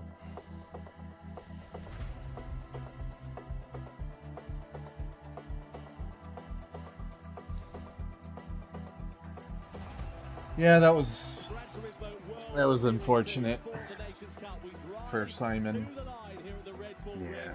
Weather in play and 30 laps of action to come. The lights go green and we go racing for the grand final of the Nations Cup here in Berlin. So Drumont leads them up to turn 1 and then Laboutale, then Sasaki, but it's turn 3, the first big braking zone. That's the real opportunity for overtaking, and Drumont of course does not have the advantage of the slipstream, but he did have the advantage of a nice clean run out of the first corner. So here's a replay, didn't see this one. This is Karatza on board, P9 currently. On the brakes, and bang. Yeah, punches the back of Miyazono there, and Guy Barbara having contact. Karatza, Barbara and Miyazono are under investigation for that first corner skirmish that we saw a few moments ago. But now you've got 3 drivers lining astern. Oh, there was a bit of contact there between Laboutale and De Bruyne down into turn 4. And there might have been, I'm not sure, we didn't get a good angle of it. Kind of Bruyne now defend from Laboutale, just chops across the nose there of the French driver, saying, no thank you sir, I'm taking this for now. So into the braking zone we go. Laboutale's got the inside line. Gallo's got the momentum but no room to use it. Oh, and a biff into the back there as Jura, sort of half-season opportunity, but makes a bit of a meal of his braking and has to back out of it and just allow Gallo an opportunity to hold on to that 4th place. This is Gallo. I'm curious which car is going to win the award. The inside, Serrano's going to follow him through. They come 2 at a time to the Spaniards, and there goes Jura. Can Serrano make it through as well using the draft of Jura, who pulls across to help his compatriot? That's teamwork there. These guys are working together. And down in towards turn 4. He's got the inside line, but has he got the grip under braking? He has. Drumont is through, and on the inside of Jose Serrano. Oh, look at that for Kai de Bruyne. Beautiful. On the inside, the door was open, and Kai de Bruyne gladly walked through it. Laboutale, Drumont, and de Bruyne have all come into the pit lane. They've gone for intermediate tyres. Serrano, Jura, etc. have all stayed out here. Now, are they going to take advantage? Lap times, what? They're in the 1 minute 11s. They easily slipped times last time around. Unless they're expecting an absolute deluge on this lap. Kai de Bruyne got the run on the booter there on the outside, better off the exit, just came off the racing line. Good launch there, looking around the outside. Can he make it stick on the Frenchman? He can. Right around the outside goes Kai de Bruyne, back up into the lead of the race. Really nice move there by the Dutch driver. As we ride on board here with Jose Serrano, who's now all over the rear wing of Laboutale into the braking zone of turn 3. Has he got the grip on the outside? They run side by side, but they have a face from the curb. He's got the traction though. He's got the overspeed. That's absolutely beautiful. What are you guys doing now? Like, Jose Serrano, who's now through just watching the NRL race, or not NRL. Jeez, Nations Cup. Quite down into turn 4, but he's certainly getting the hurry up. Drumont's going to defend this line surely to the inside and force Serrano to the outside. You can make a move stick through there. You need to have good grip under braking and the World Series one. Yeah, the World Series, Nations Cup. Alright. Okay. As Drumont holds the line for second and holds on for it's now on the charge of the flying Spaniards. Serrano having a look. He's got more grip. Gran Turismo TV or whatever. Yeah. Well, I'm watching it on YouTube, but he's now through into second. He wants to get 2 wins from 2 which is what Gran Turismo TV's on. Yeah. Oh yeah. I mean, I didn't know if you were watching it directly. The YouTube channel. Yeah, I didn't know if you were watching it on game or. Oh, you can watch it in the game, can you? Yeah, you get a free car if you do as well. If you're into that. And he's got 6 laps separating him from his second victory in succession. Sport mode or something? Above that, top right. Oh yeah. On the inside because it'll just have that much more grip under braking, and indeed he does. Look at that. Paul Jura into 3rd place. He'll have great attraction on the exit. Next target, Kai de Bruyne, and it's only a matter of time here. Yeah, and Kai de Bruyne's stuck. He he can't do anything here apart from box. Here comes Valerio Gallo also on a newer tyre as well. Cheer So on all those who pitted for the fellow intermediates a bit Canadians later once are again. all seeing Dumoulin Le Boufflet contact. The French drivers who were leading this 1-2 at the start down to fifth and sixth and still falling. And suddenly Gallo is in with a chance of a podium too. That could be on for a repeat. Serrano leads, but Ura's got the inside line here on Kai De Bruyne in the middle sector. Can he make it stick through into the left-hander? He can! And Gallo's there as well. De Bruyne loses 2 places. Serrano has to play this one safe. He's got no choice. He's backed into a corner, and he's now just got to drive this one as best he can. Barbara versus De Bruyne, meanwhile. De Bruyne still stuffing it out on the intermediate tyres, but he's going to fall down like a stone. But we're still holding our head in our hands, wondering the strategy there of Paul Ura, who's, by the looks of things, thrown away what could have been a certain podium. De Bruyne versus Sasaki for the final podium place. Side by side they go. Sasaki holds it, but De Bruyne's got the inside line. Has he got the traction through on the inside? He had. It won't be able to through that yet. But if you hit the viewers campaign and then watch program once you hit the top of the hour, that second link should be live when you hit watch program. Right. Yeah, okay, we're live now.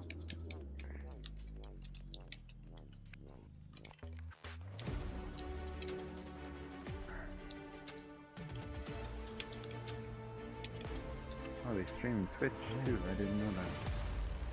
Eagle's not here. What do you want to do? Take your pick. Yep. Watch live timing. I wonder what that's all about. Could be good too. Anyway, I got to bail, guys. You guys enjoy the stream. Yeah. See ya. Have a good one. Catch you later. See ya. Bye.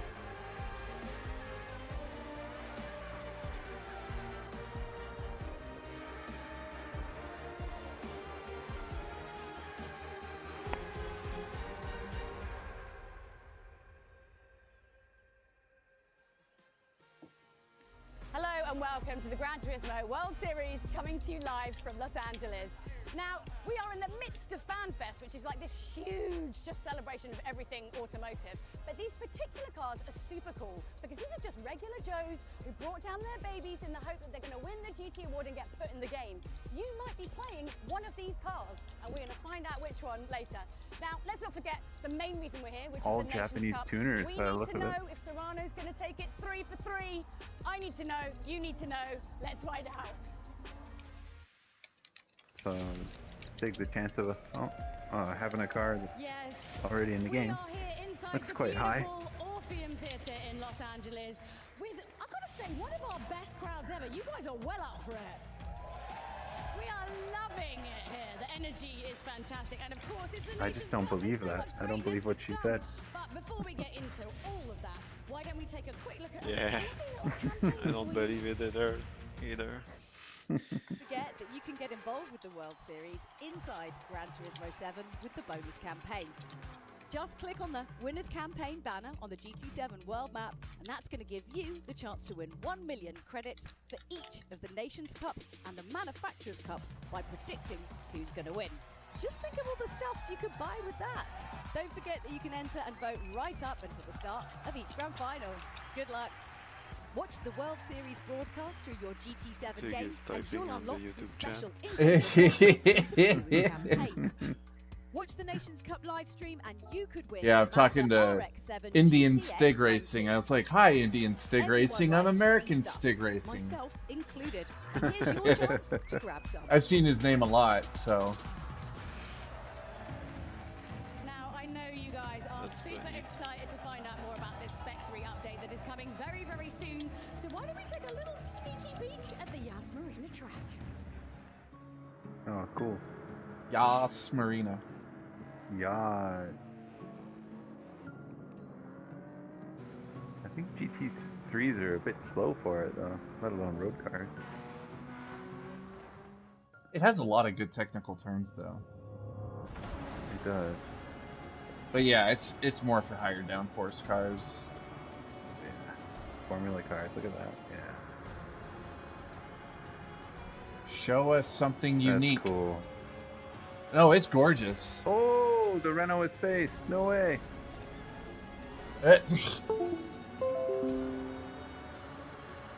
Oh, what? I didn't expect that car to come back.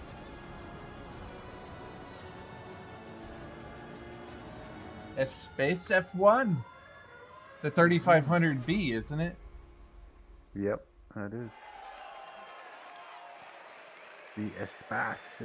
So I'm here with. It's not Espace. Igor Fraga. I mean, have you ever watched a Gran Turismo World Series? If you don't Or is that know Italian? who he is, Igor, you got a chance to drive on this track. Like, what are some of your thoughts?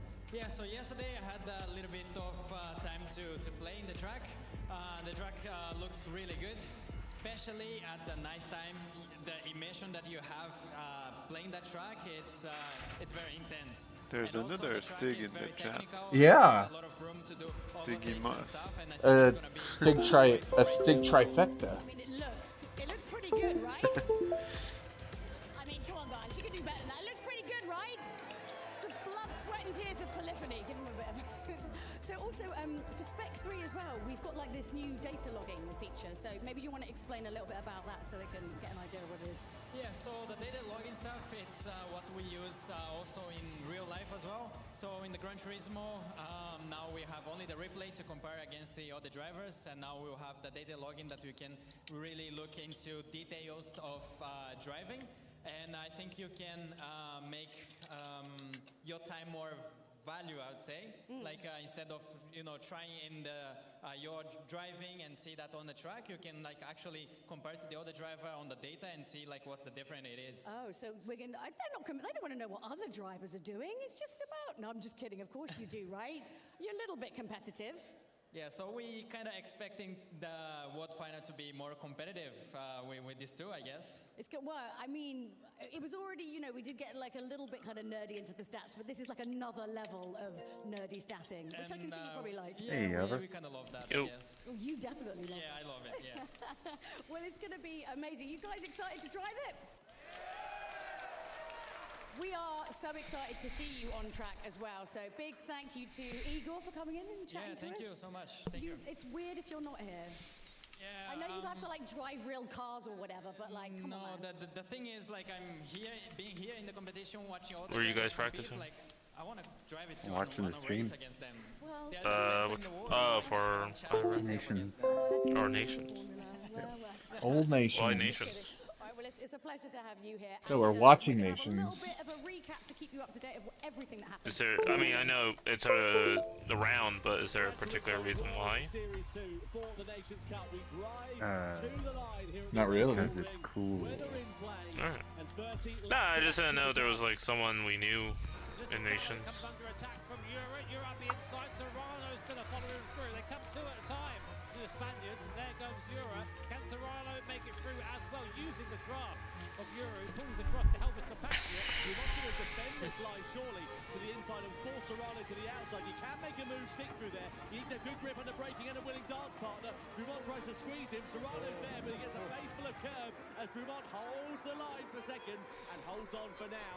Serrano's going to drive by like he's left the handbrake on. There's contact as they come through. The exit of the right-hander. Serrano there with the inside line, and now the lead of the race for the first time, and he's got 6 laps separating him from his second victory in succession. Serrano leads, but Uri's got the inside line here on Kaidebrun in the middle sector. Can he make it stick through into the left-hander? He can, and Gallo's there as well. De Bruyne loses 2 places. Jose Serrano makes it 2 wins from 2 races in the Nations Cup here in Berlin. What a performance from the Spaniard. Second place for Valerio Gallo, and P3 for Kaidebrun.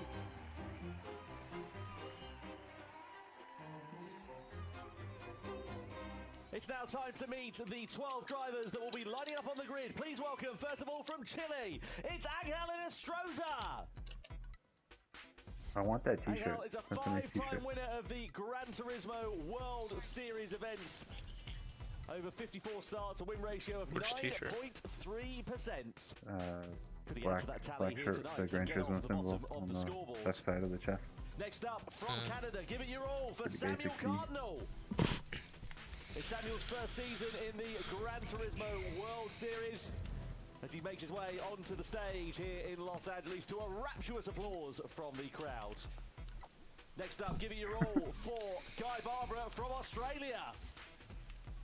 Guy qualified for the Nations Did Cup you for get his the second black season t-shirt in at the World succession, Series? and he's held in No, very I high didn't. esteem Did amongst you? the Gran Turismo Yes, I competitors do. who'll be looking I to did. try and add to Yeah, a I point do tally regret here not buying tonight. that. It's like 35 bucks though, no? Brazil, it's Adriano Carrazza. Yeah, but after the race it was cheaper. No, really? Yeah. I bought one before and I bought a couple more after. Oh man, load it up. You don't pay taxes after. So. Maybe the guy was putting all of it in his pocket. I don't know. Next up, the 2022 Manufacturers' Cup champion from France, it's Kylian Drumont. Kylian now in his third season competing in the Gran Turismo World Series. He knows a thing or two about how to keep it at the sharp end of the field and would love to add to his 2 Man, the points crowd tally over is the course of the not 2025 season. excited. Next up from Japan, it's Takuma Miyazono. He's a legend of the world of Gran Turismo, a 4-time champion, 17 wins over the course of his career. And he will be looking to try and add to that tally here tonight and add to his points total so far. You see my comment? Next up from the Netherlands, give it up for Kai de Bruyne. Kai got his first podium in his Gran Turismo World Series career last time out in Berlin. He loves the Red Bull H 2019s that they'll be piloting tonight as well. So let's see how he'll get on. From Japan, give it up for Takuma Sasaki. Takuma is a 2-time winner in the Gran Turismo World Series over the course of 20 starts that he's made in these championships. And you can see he's very much a fan favourite as well. The mid parts. Next up, 2023 Nations Cup champion from Spain, it's Paul Ura. Paul was part of the outfit when the Nations Cup was a teams championship back in 2023. 1/3 of the drivers that won the title in that year. From Italy, give it up for Valerio Gallo, the 2021 Nations Cup World Champion. He currently sits second. Has anybody ever won rankings. both Again, in the same year? to add to that Yeah, Miyazono did, I think. another title under his belt. Really? Damn. And last but very not I least, think please he give did. me I your think all he's for the only Spain, one it's to do Jose it. Serrano. He's a 2-time winner in the Gran Turismo World Series alone in 2025. He's a former world champion as part of the Spanish team that won the Nations Cup back in 2023 as well. And as you can tell, he knows how to keep it at the sharp end. Let's see how he will fare against the Los Angeles crowd here today.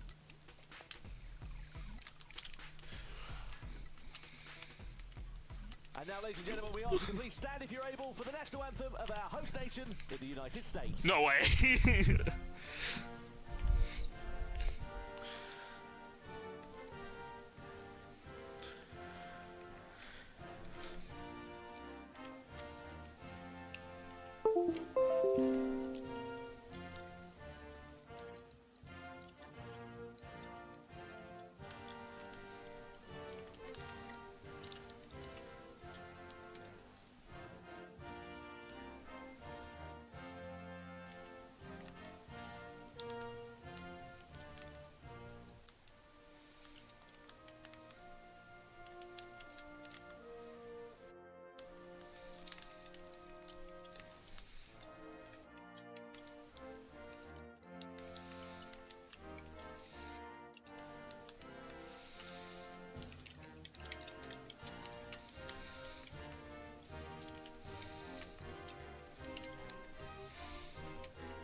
Yeah, so we have got 2 races for you today. We have got the sprint race, which is just about to come up, and then we will have the grand final. These are the best of the best here to compete.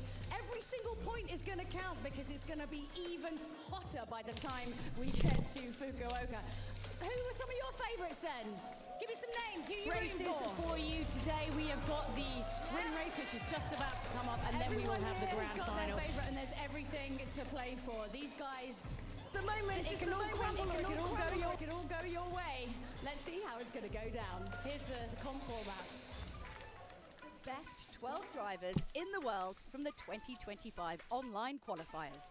9 countries are participating in the Nations Cup World Series this season. Spain, France and Japan are the most represented countries, with 2 drivers each. All of the drivers will get the chance to set a time over a one-lap attack to determine the grid for the sprint race. In the sprint, drivers will get behind the wheel of the Chaparral 2J70, and how well they perform will determine their spot for the start of the grand final. All 12 drivers will battle it out in the grand final, with only the top 6 securing World Series points. On top of getting 6 points, first place gets a shiny trophy and is declared the winner of round 3 in the Nations Cup World Series 2025. Well, let's have a look at the World Series points rankings in the Nations Cup. After 2 rounds in 2025, you can see it's Jose Serrano who's got a clean sweep at the top of the order. He has a 3-point advantage there over Valerio Gallo. Paul Ura there in 3rd position as well. Great start to his season, but it sort of tailed off in Berlin after an incorrect strategy call. Sasaki, De Bruyne, Miyazono and Drummond are the last of the point scorers. Labusele, Cardinal, Barbara, Ines Rosa and Adriana Carrazza yet to get off of the bottom of the blocks. Could this be their evening here tonight? Welcome to the GT desk for the first time in the Nations Cup, and welcome all to Parker Kligerman. Well, Parker, it's great to have you here. We saw some brilliant action in the Manufacturers' Cup a couple of hours ago. More of the same for the nation. It was absolutely awesome. Incredible finish, and I just love this Gran Turismo racing. It's incredibly close. You don't know who's going to win until that final lap. It feels like in almost every race. The Manufacturers' Cup was amazing. I can't wait for this one. No, I'm really, really excited about it. And, of course, unlike the Manufacturers' Cup we had a couple of hours ago, the Nations Cup doesn't have the same 12 drivers, or it has the same 12 drivers, rather than, of course, in the Manufacturers' Cup, where you've got different 12 drivers over the course of the event. So you can see here is how they qualified as part of the online qualifying season at the start of the year. So you've got drivers from North America, Central South America, Asia, Oceania, as well as the EMEA regions as well. So yeah, really, really exciting. And also, of course, for the drivers, good to have some consistency and a chance to maybe right the wrongs when things haven't gone their way. I'm thinking of the likes of Paul Ura, started his season off really, really strongly, and then in Berlin, it just didn't go his way at all. Well, how do you beat Jose Serrano right now? He's absolutely on fire. Reminds me a bit of another Spaniard who's dominating a racing series, Alex Palou, dominating IndyCar right now. It seems he's something coming out of Spain these days in terms of being just at the top of your game, no matter what you're racing. But he's obviously been amazing, and you've got to find, every one of these competitors got to find something if they want to beat him. No doubt about it. You can see the World Finals take place at the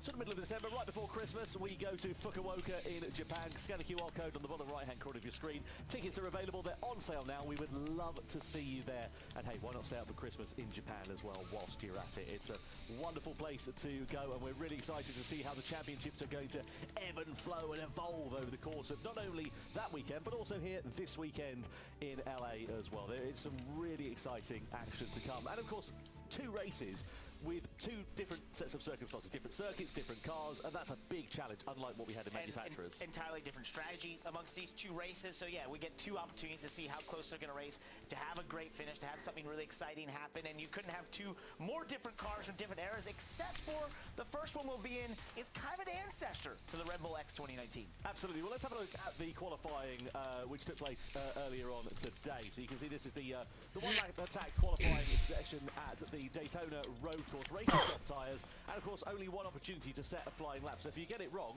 well, that's your day done and dusted. And well, there are the drivers out on track at the moment. You can see this fearsome Le Mans chicane threading the eye of a needle in a GT3 car, let alone the X 2019. Well, the X 2019, you barely check up for it and just sort of turn in and then back to the throttle and hope that you've timed it all perfectly. Then as you go through the banking here, the NASCAR banking, you're trying to just limit the track distance as much as you can. You see kind of ruin, go to the top of the board there, and then down into this fast turn 1, you have to get hard on the brakes. You see Kai De Bruyne there setting the fastest time in qualifying. Great lap time from the Dutchman, continuing really the progress that he made when he got onto the podium last time out at Berlin. This was Jose Serrano's attempt to try to thwart that, third quickest for the championship leader. Not a bad starting position for him, and he seemed okay with it, but you can see Kai de Bruyne absolutely delighted with that, riding the crest of a wave, and it's amazing what a little bit of confidence can really do for you, because as you can see, he is now very much at the sharp end of the field by a tenth of a second over Kylian Drumont. And confidence, as we say in racing, there's two currencies. There's money and there's confidence. And confidence is sometimes even better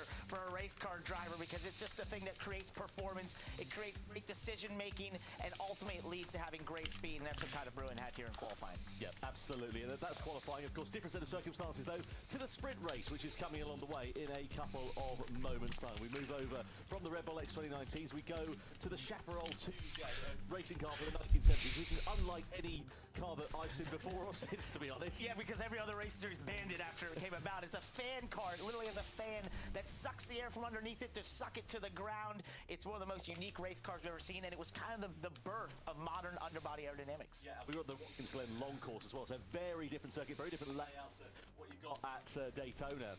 And you can see 13 laps. So this race essentially is to decide the grid for the grand final. So if you haven't qualified that well in the session which we saw in the X2019s a few moments ago, you have got a chance to right the wrongs, but it's not going to be an easy task for these drivers, and especially in a car that's, I can imagine, not going to be a particularly easy one on the limits. No, it's not, and we saw them in practice all over the racetrack with this car because it's these things are going to look hilarious in the country colors. They look so silly. It's trying to achieve all that grip via aerodynamics. That means in some of the slower corners it's tough. It's a hard one to hold on to. A reminder of the starting grid, as you can see there. So Kai de Bruyne will line it up on pole position. Kylian Drumont on the front row alongside him. Then it's Jose Serrano and Angel Enestrosa on the second row. Gallo and Sasaki are on row 3. And then Paul Ura ahead of the four-time former champion, Takuma Miyazono. He's in front of Cardinal, Guy Barbara, etc., so on and so forth. And now the competitors are getting themselves ready and psyched up. Of course, I suppose the one advantage to the fact that we've got the same 12 competitors over the course of this season in the Nations Cup is they're all sort of getting used to each other's racecraft a bit more. And that's really more normal for a racing series. As you go through the season, you race against those competitors, you start to find what makes them good in certain areas, what areas that maybe they struggle and you think you can take advantage of. And as you go through the course of a season, that's the sort of things that great race car drivers utilize to their advantage. That's what these drivers are going to do here tonight. Yeah, no doubt about it then. Let's get ready then to go for the sprint race here at LA.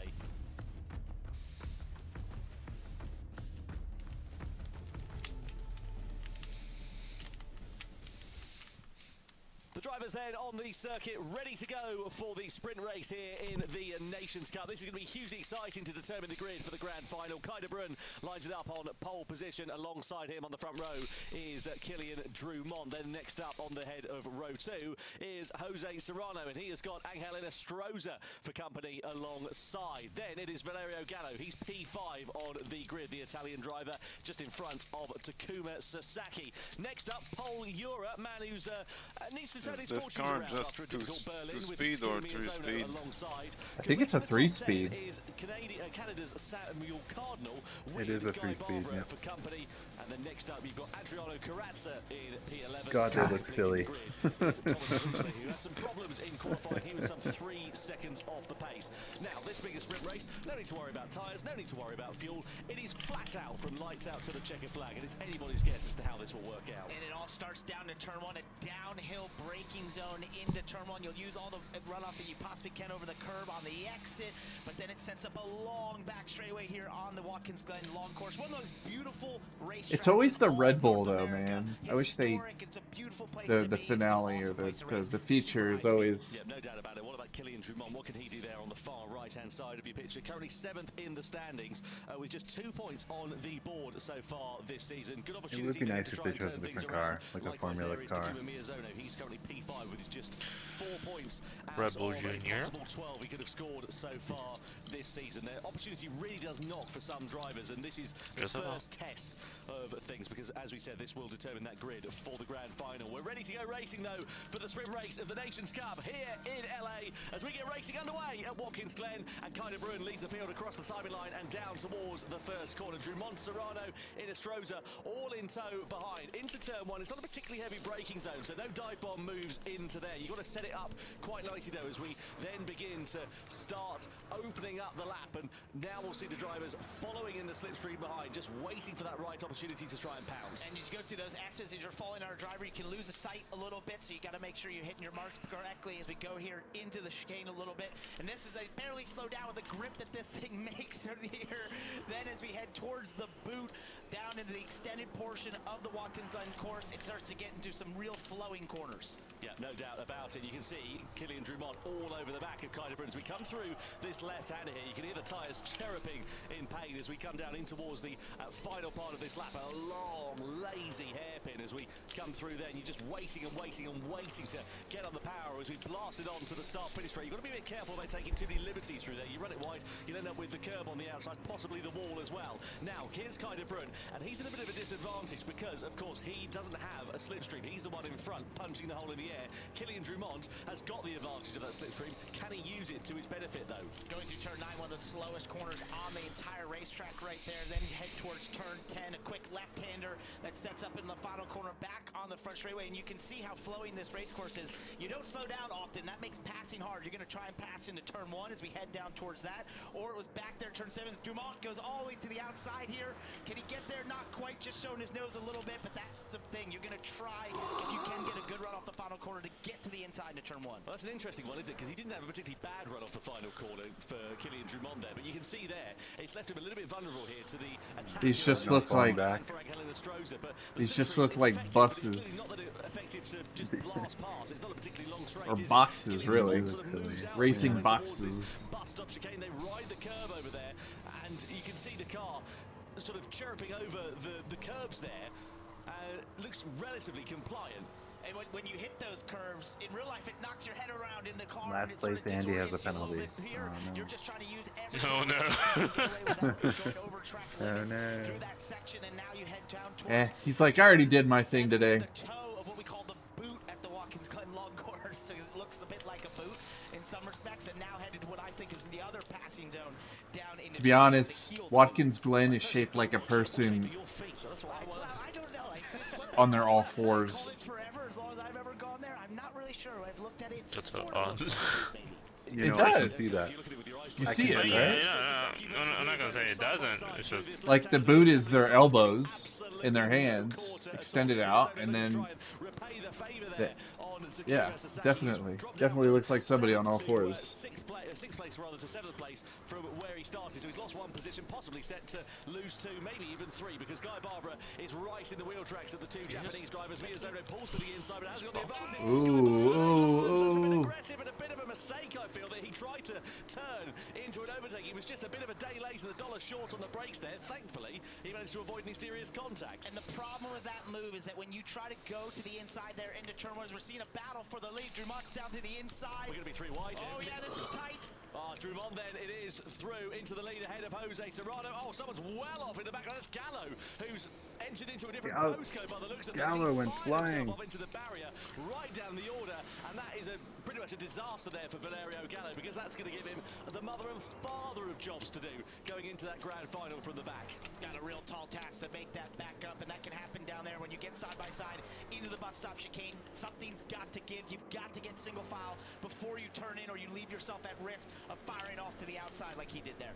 So Drummond it is that leads, Serrano in second, Inestrosa in third, and that's the thing you can see in this race. One mistake and you are going to be so punished so heavily, because you could lose not only time but also 3, maybe 4 places potentially if you run it a little bit wide in a certain corner, or you make a mistake and you end up firing off into the barrier like Valerio Gallo. It can get even worse than that, to be honest with you. Right, and now as they go through here to the second final corner and into the final corner, you want to make sure you get the best run you can out of here to not leave yourself vulnerable into turn 1. And we saw earlier, if you go to the inside, you run the risk of getting a bad exit. That leads onto the long back straightaway, which is basically through the S's flat out, and therefore you're giving up loads of time if you go to the inside here and don't complete the pass. Inestrosa was having a look to the inside there of Jose Serrano down to the first corner. Nothing doing for him on that occasion, but Drummond now is in the lead of this one, and you wonder if he will be able to pull out an advantage, but it's so difficult to do so. As you can see, he's just a couple of tenths in front of Jose Serrano. Serrano looking to try and attack as they come in towards the bus stop, which you can make a move through there, but it's not the easiest part of the circuit to do so. You can see it's very tight, very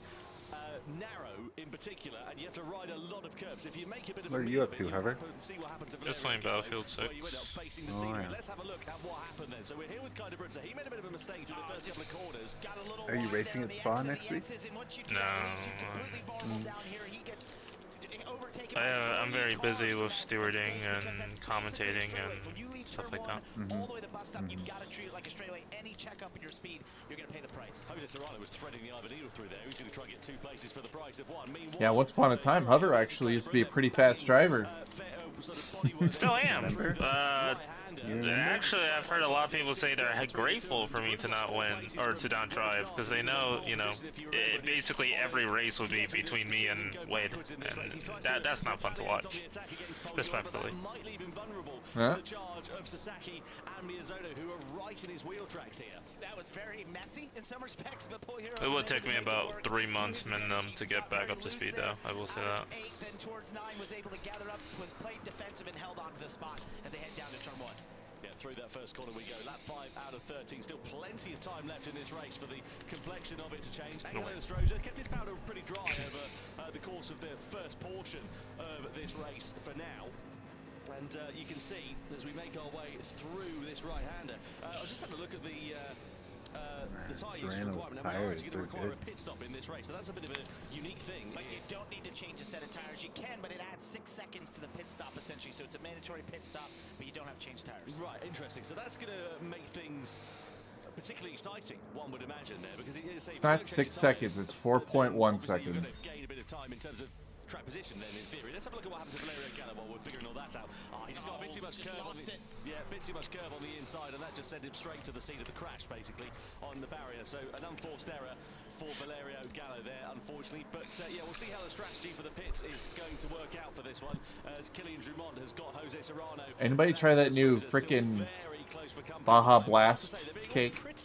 Or Baja Blast pie. It tastes like a key lime pie.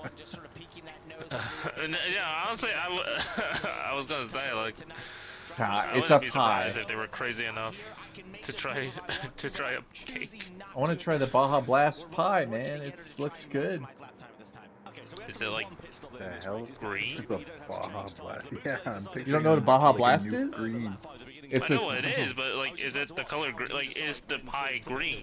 It's like that bluish green, yeah. Okay. It's a Mountain Dew flavor? Yeah. You guys don't get that at Taco Bell's in Canada? I don't go to Taco Bell. Oh, okay. Baja Blast, man. It doesn't even look edible. It's Well, not they something that fits into a human body. I mean, that's kind of my first concern. How That's edible a was scary this? color, Stig. Well, You'll be glowing after you eat it. They say it tastes like key lime pie, Oh yeah. which I love key lime pie. We're only at the halfway stage now of this race. There's so much time for him to think about where he's going to be making those moves, and you don't want to do anything too rash because it can cost you a lot. Some people swear by Baja Blast. I've never had it though. I've never seen it sold here. There needs to be They more. Oh, sorry. They started selling it by the case. Like, it used to be only you could get it at Taco Bell, but now they are selling it, you know, wholesale, I guess. That's a shame for Paul Ure. He's picked up a 1-second penalty for colliding with another car. That's going to drop him down behind a Brun. But is it good enough to really do that? Like, I don't get the praise. Into the pit lane. I thought that might be the case. It's a case of I'll be honest. They all blink because they just want to maintain track position. They're sort of forcing their hands really there, aren't they? Yeah, you're basically saying, hey, we're all just going to do this in lockstep and now try to race it out on the racetrack, not trying to use a different strategy at that point and thinking this is probably the fastest time to do this race. Can Laboutelet and Gallo try and take profit because they pitted a bit earlier on in this one. As you can see, nobody's changing tyres in particular there. As you can see, I'm not a big soft drink drinker myself. I just drink. Mostly just sparkling water. Of course, we'll be up temperature, they would have dropped off. So he's Yeah, now I just like that. and he's in 8th position. So he's worked out okay. Just normal coffee or water. He's right in the thick of the action. He'll be there ready to try and take profit. Meanwhile, at the sharp end of this one, Serrano versus Drummond. We come down towards this chicane. Serrano's got the inside line. He's got trap position, and now he's got P2. That's a new one. Really Through the feet. down there into the bus stop. Drummond played it correctly. You got to just give and take a little bit down in that corner. Going side by side just slows you up so much, especially at this point in the race. Out of the pits, you just want to try and maximize lap time.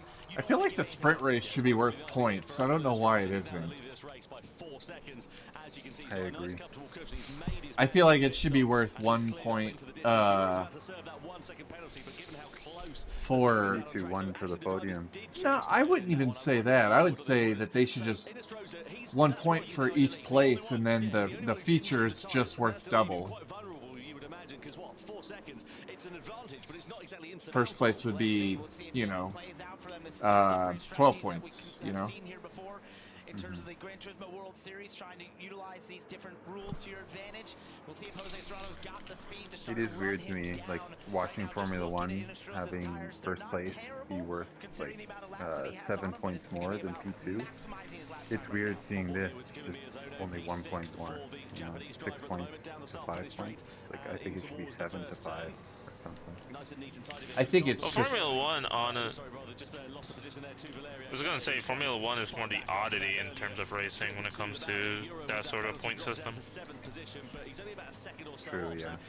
I don't know how they score WEC. Not that huge of a point. Yeah. NASCAR, when they used to have a point system, well, I mean they still do have a point system, but when they did more of a full point system, yeah, same thing.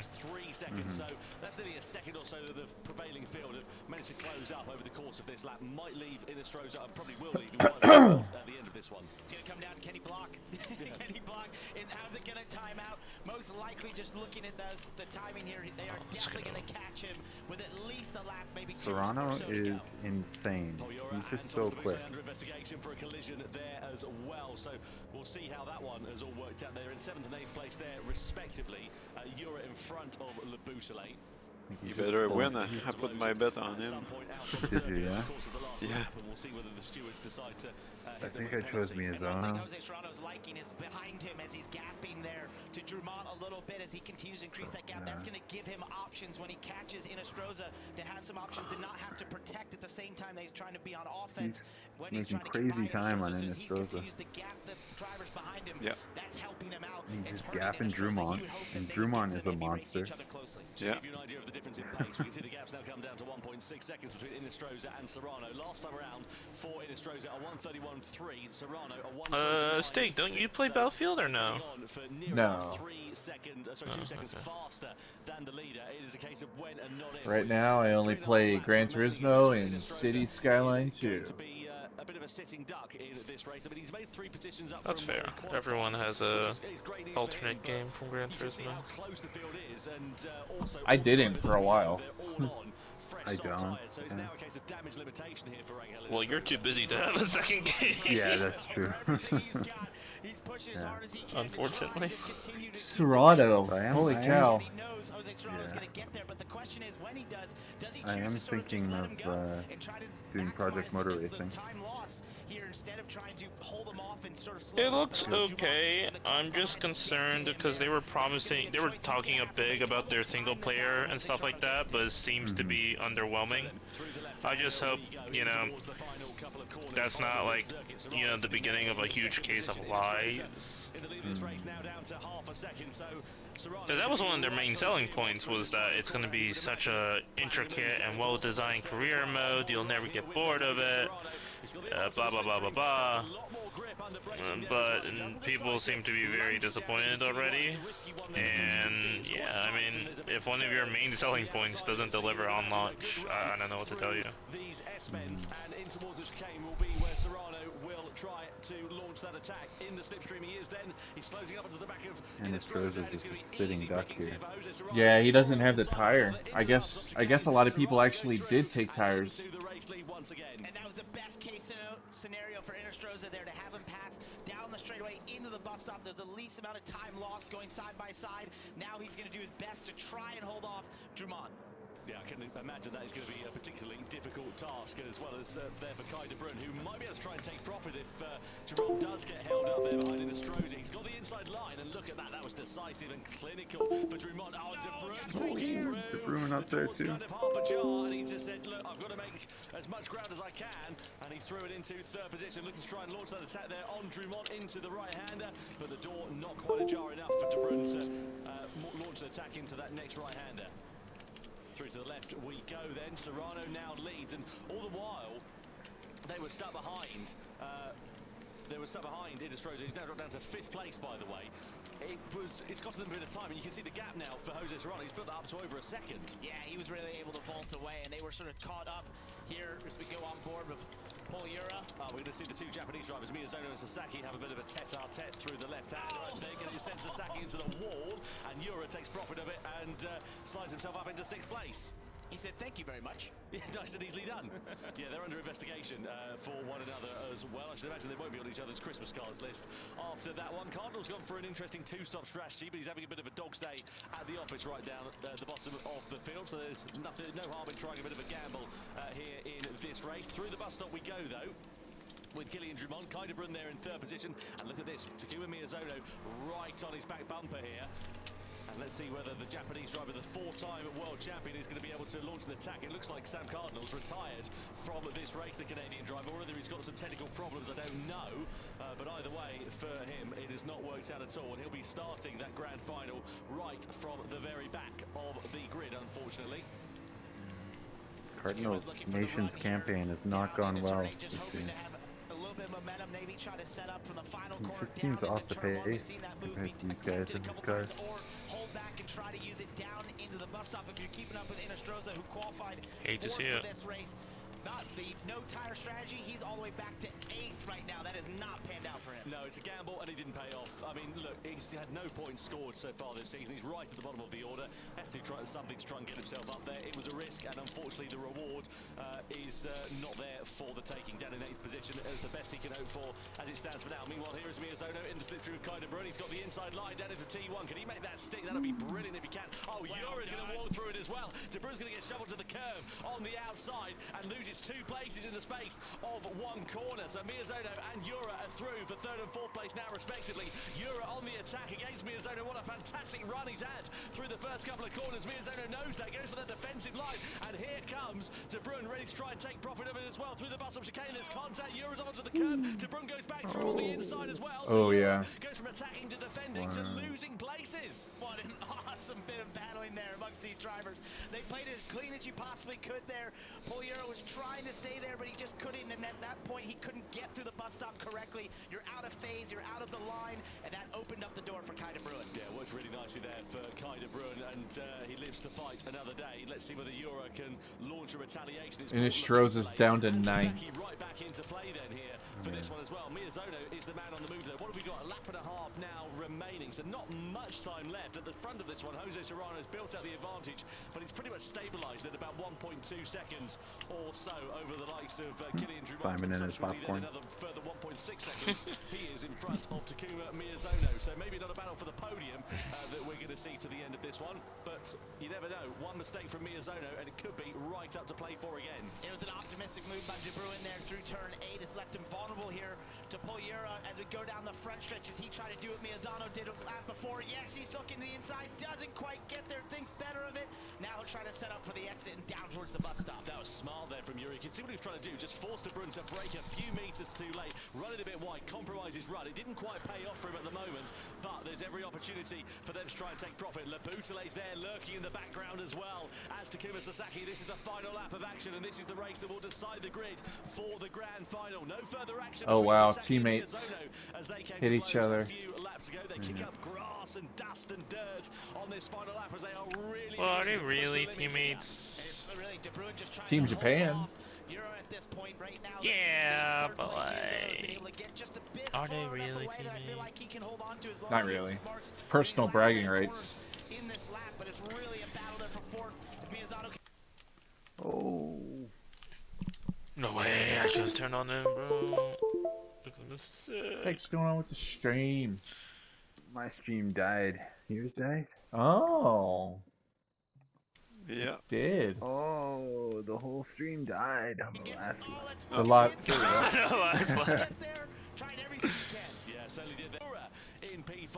I was gonna say lobby crashed. Yep. Jose Serrano is on supreme form. Describe the run of form that this young man has had. Jose Serrano is on supreme form in 2025. Nice. I just soloed the tank with a repair tool. Let's go. Absolutely the top of his game, and you can see it in every decision making that he has. The speed, obviously, that he has right now, and throughout that whole race, there it was just obvious. He knew when to sort of hold back, and then when to try and strike. There wasn't many optimistic moves. They were decisive moves that went in his favor. And then when it was up for offering to go for the win, he was able to drive away from the field, create the gap he needed, run down Inestrosa, and set sail. Yeah, very well done to him. Commiserations, though, to the likes of Angel Inestrosa and also to Valerio Gallo there as well. Inestrosa tried an alternative strategy, wasn't one that paid off for him. I gotta go. Of course, we saw him having Alright, an incident into the wall as well. But this is how the race Catch you another time. Thanks for popping in. Yeah, it was fun. He started at the top end of the field ahead of Drummond and Have a good night, guys.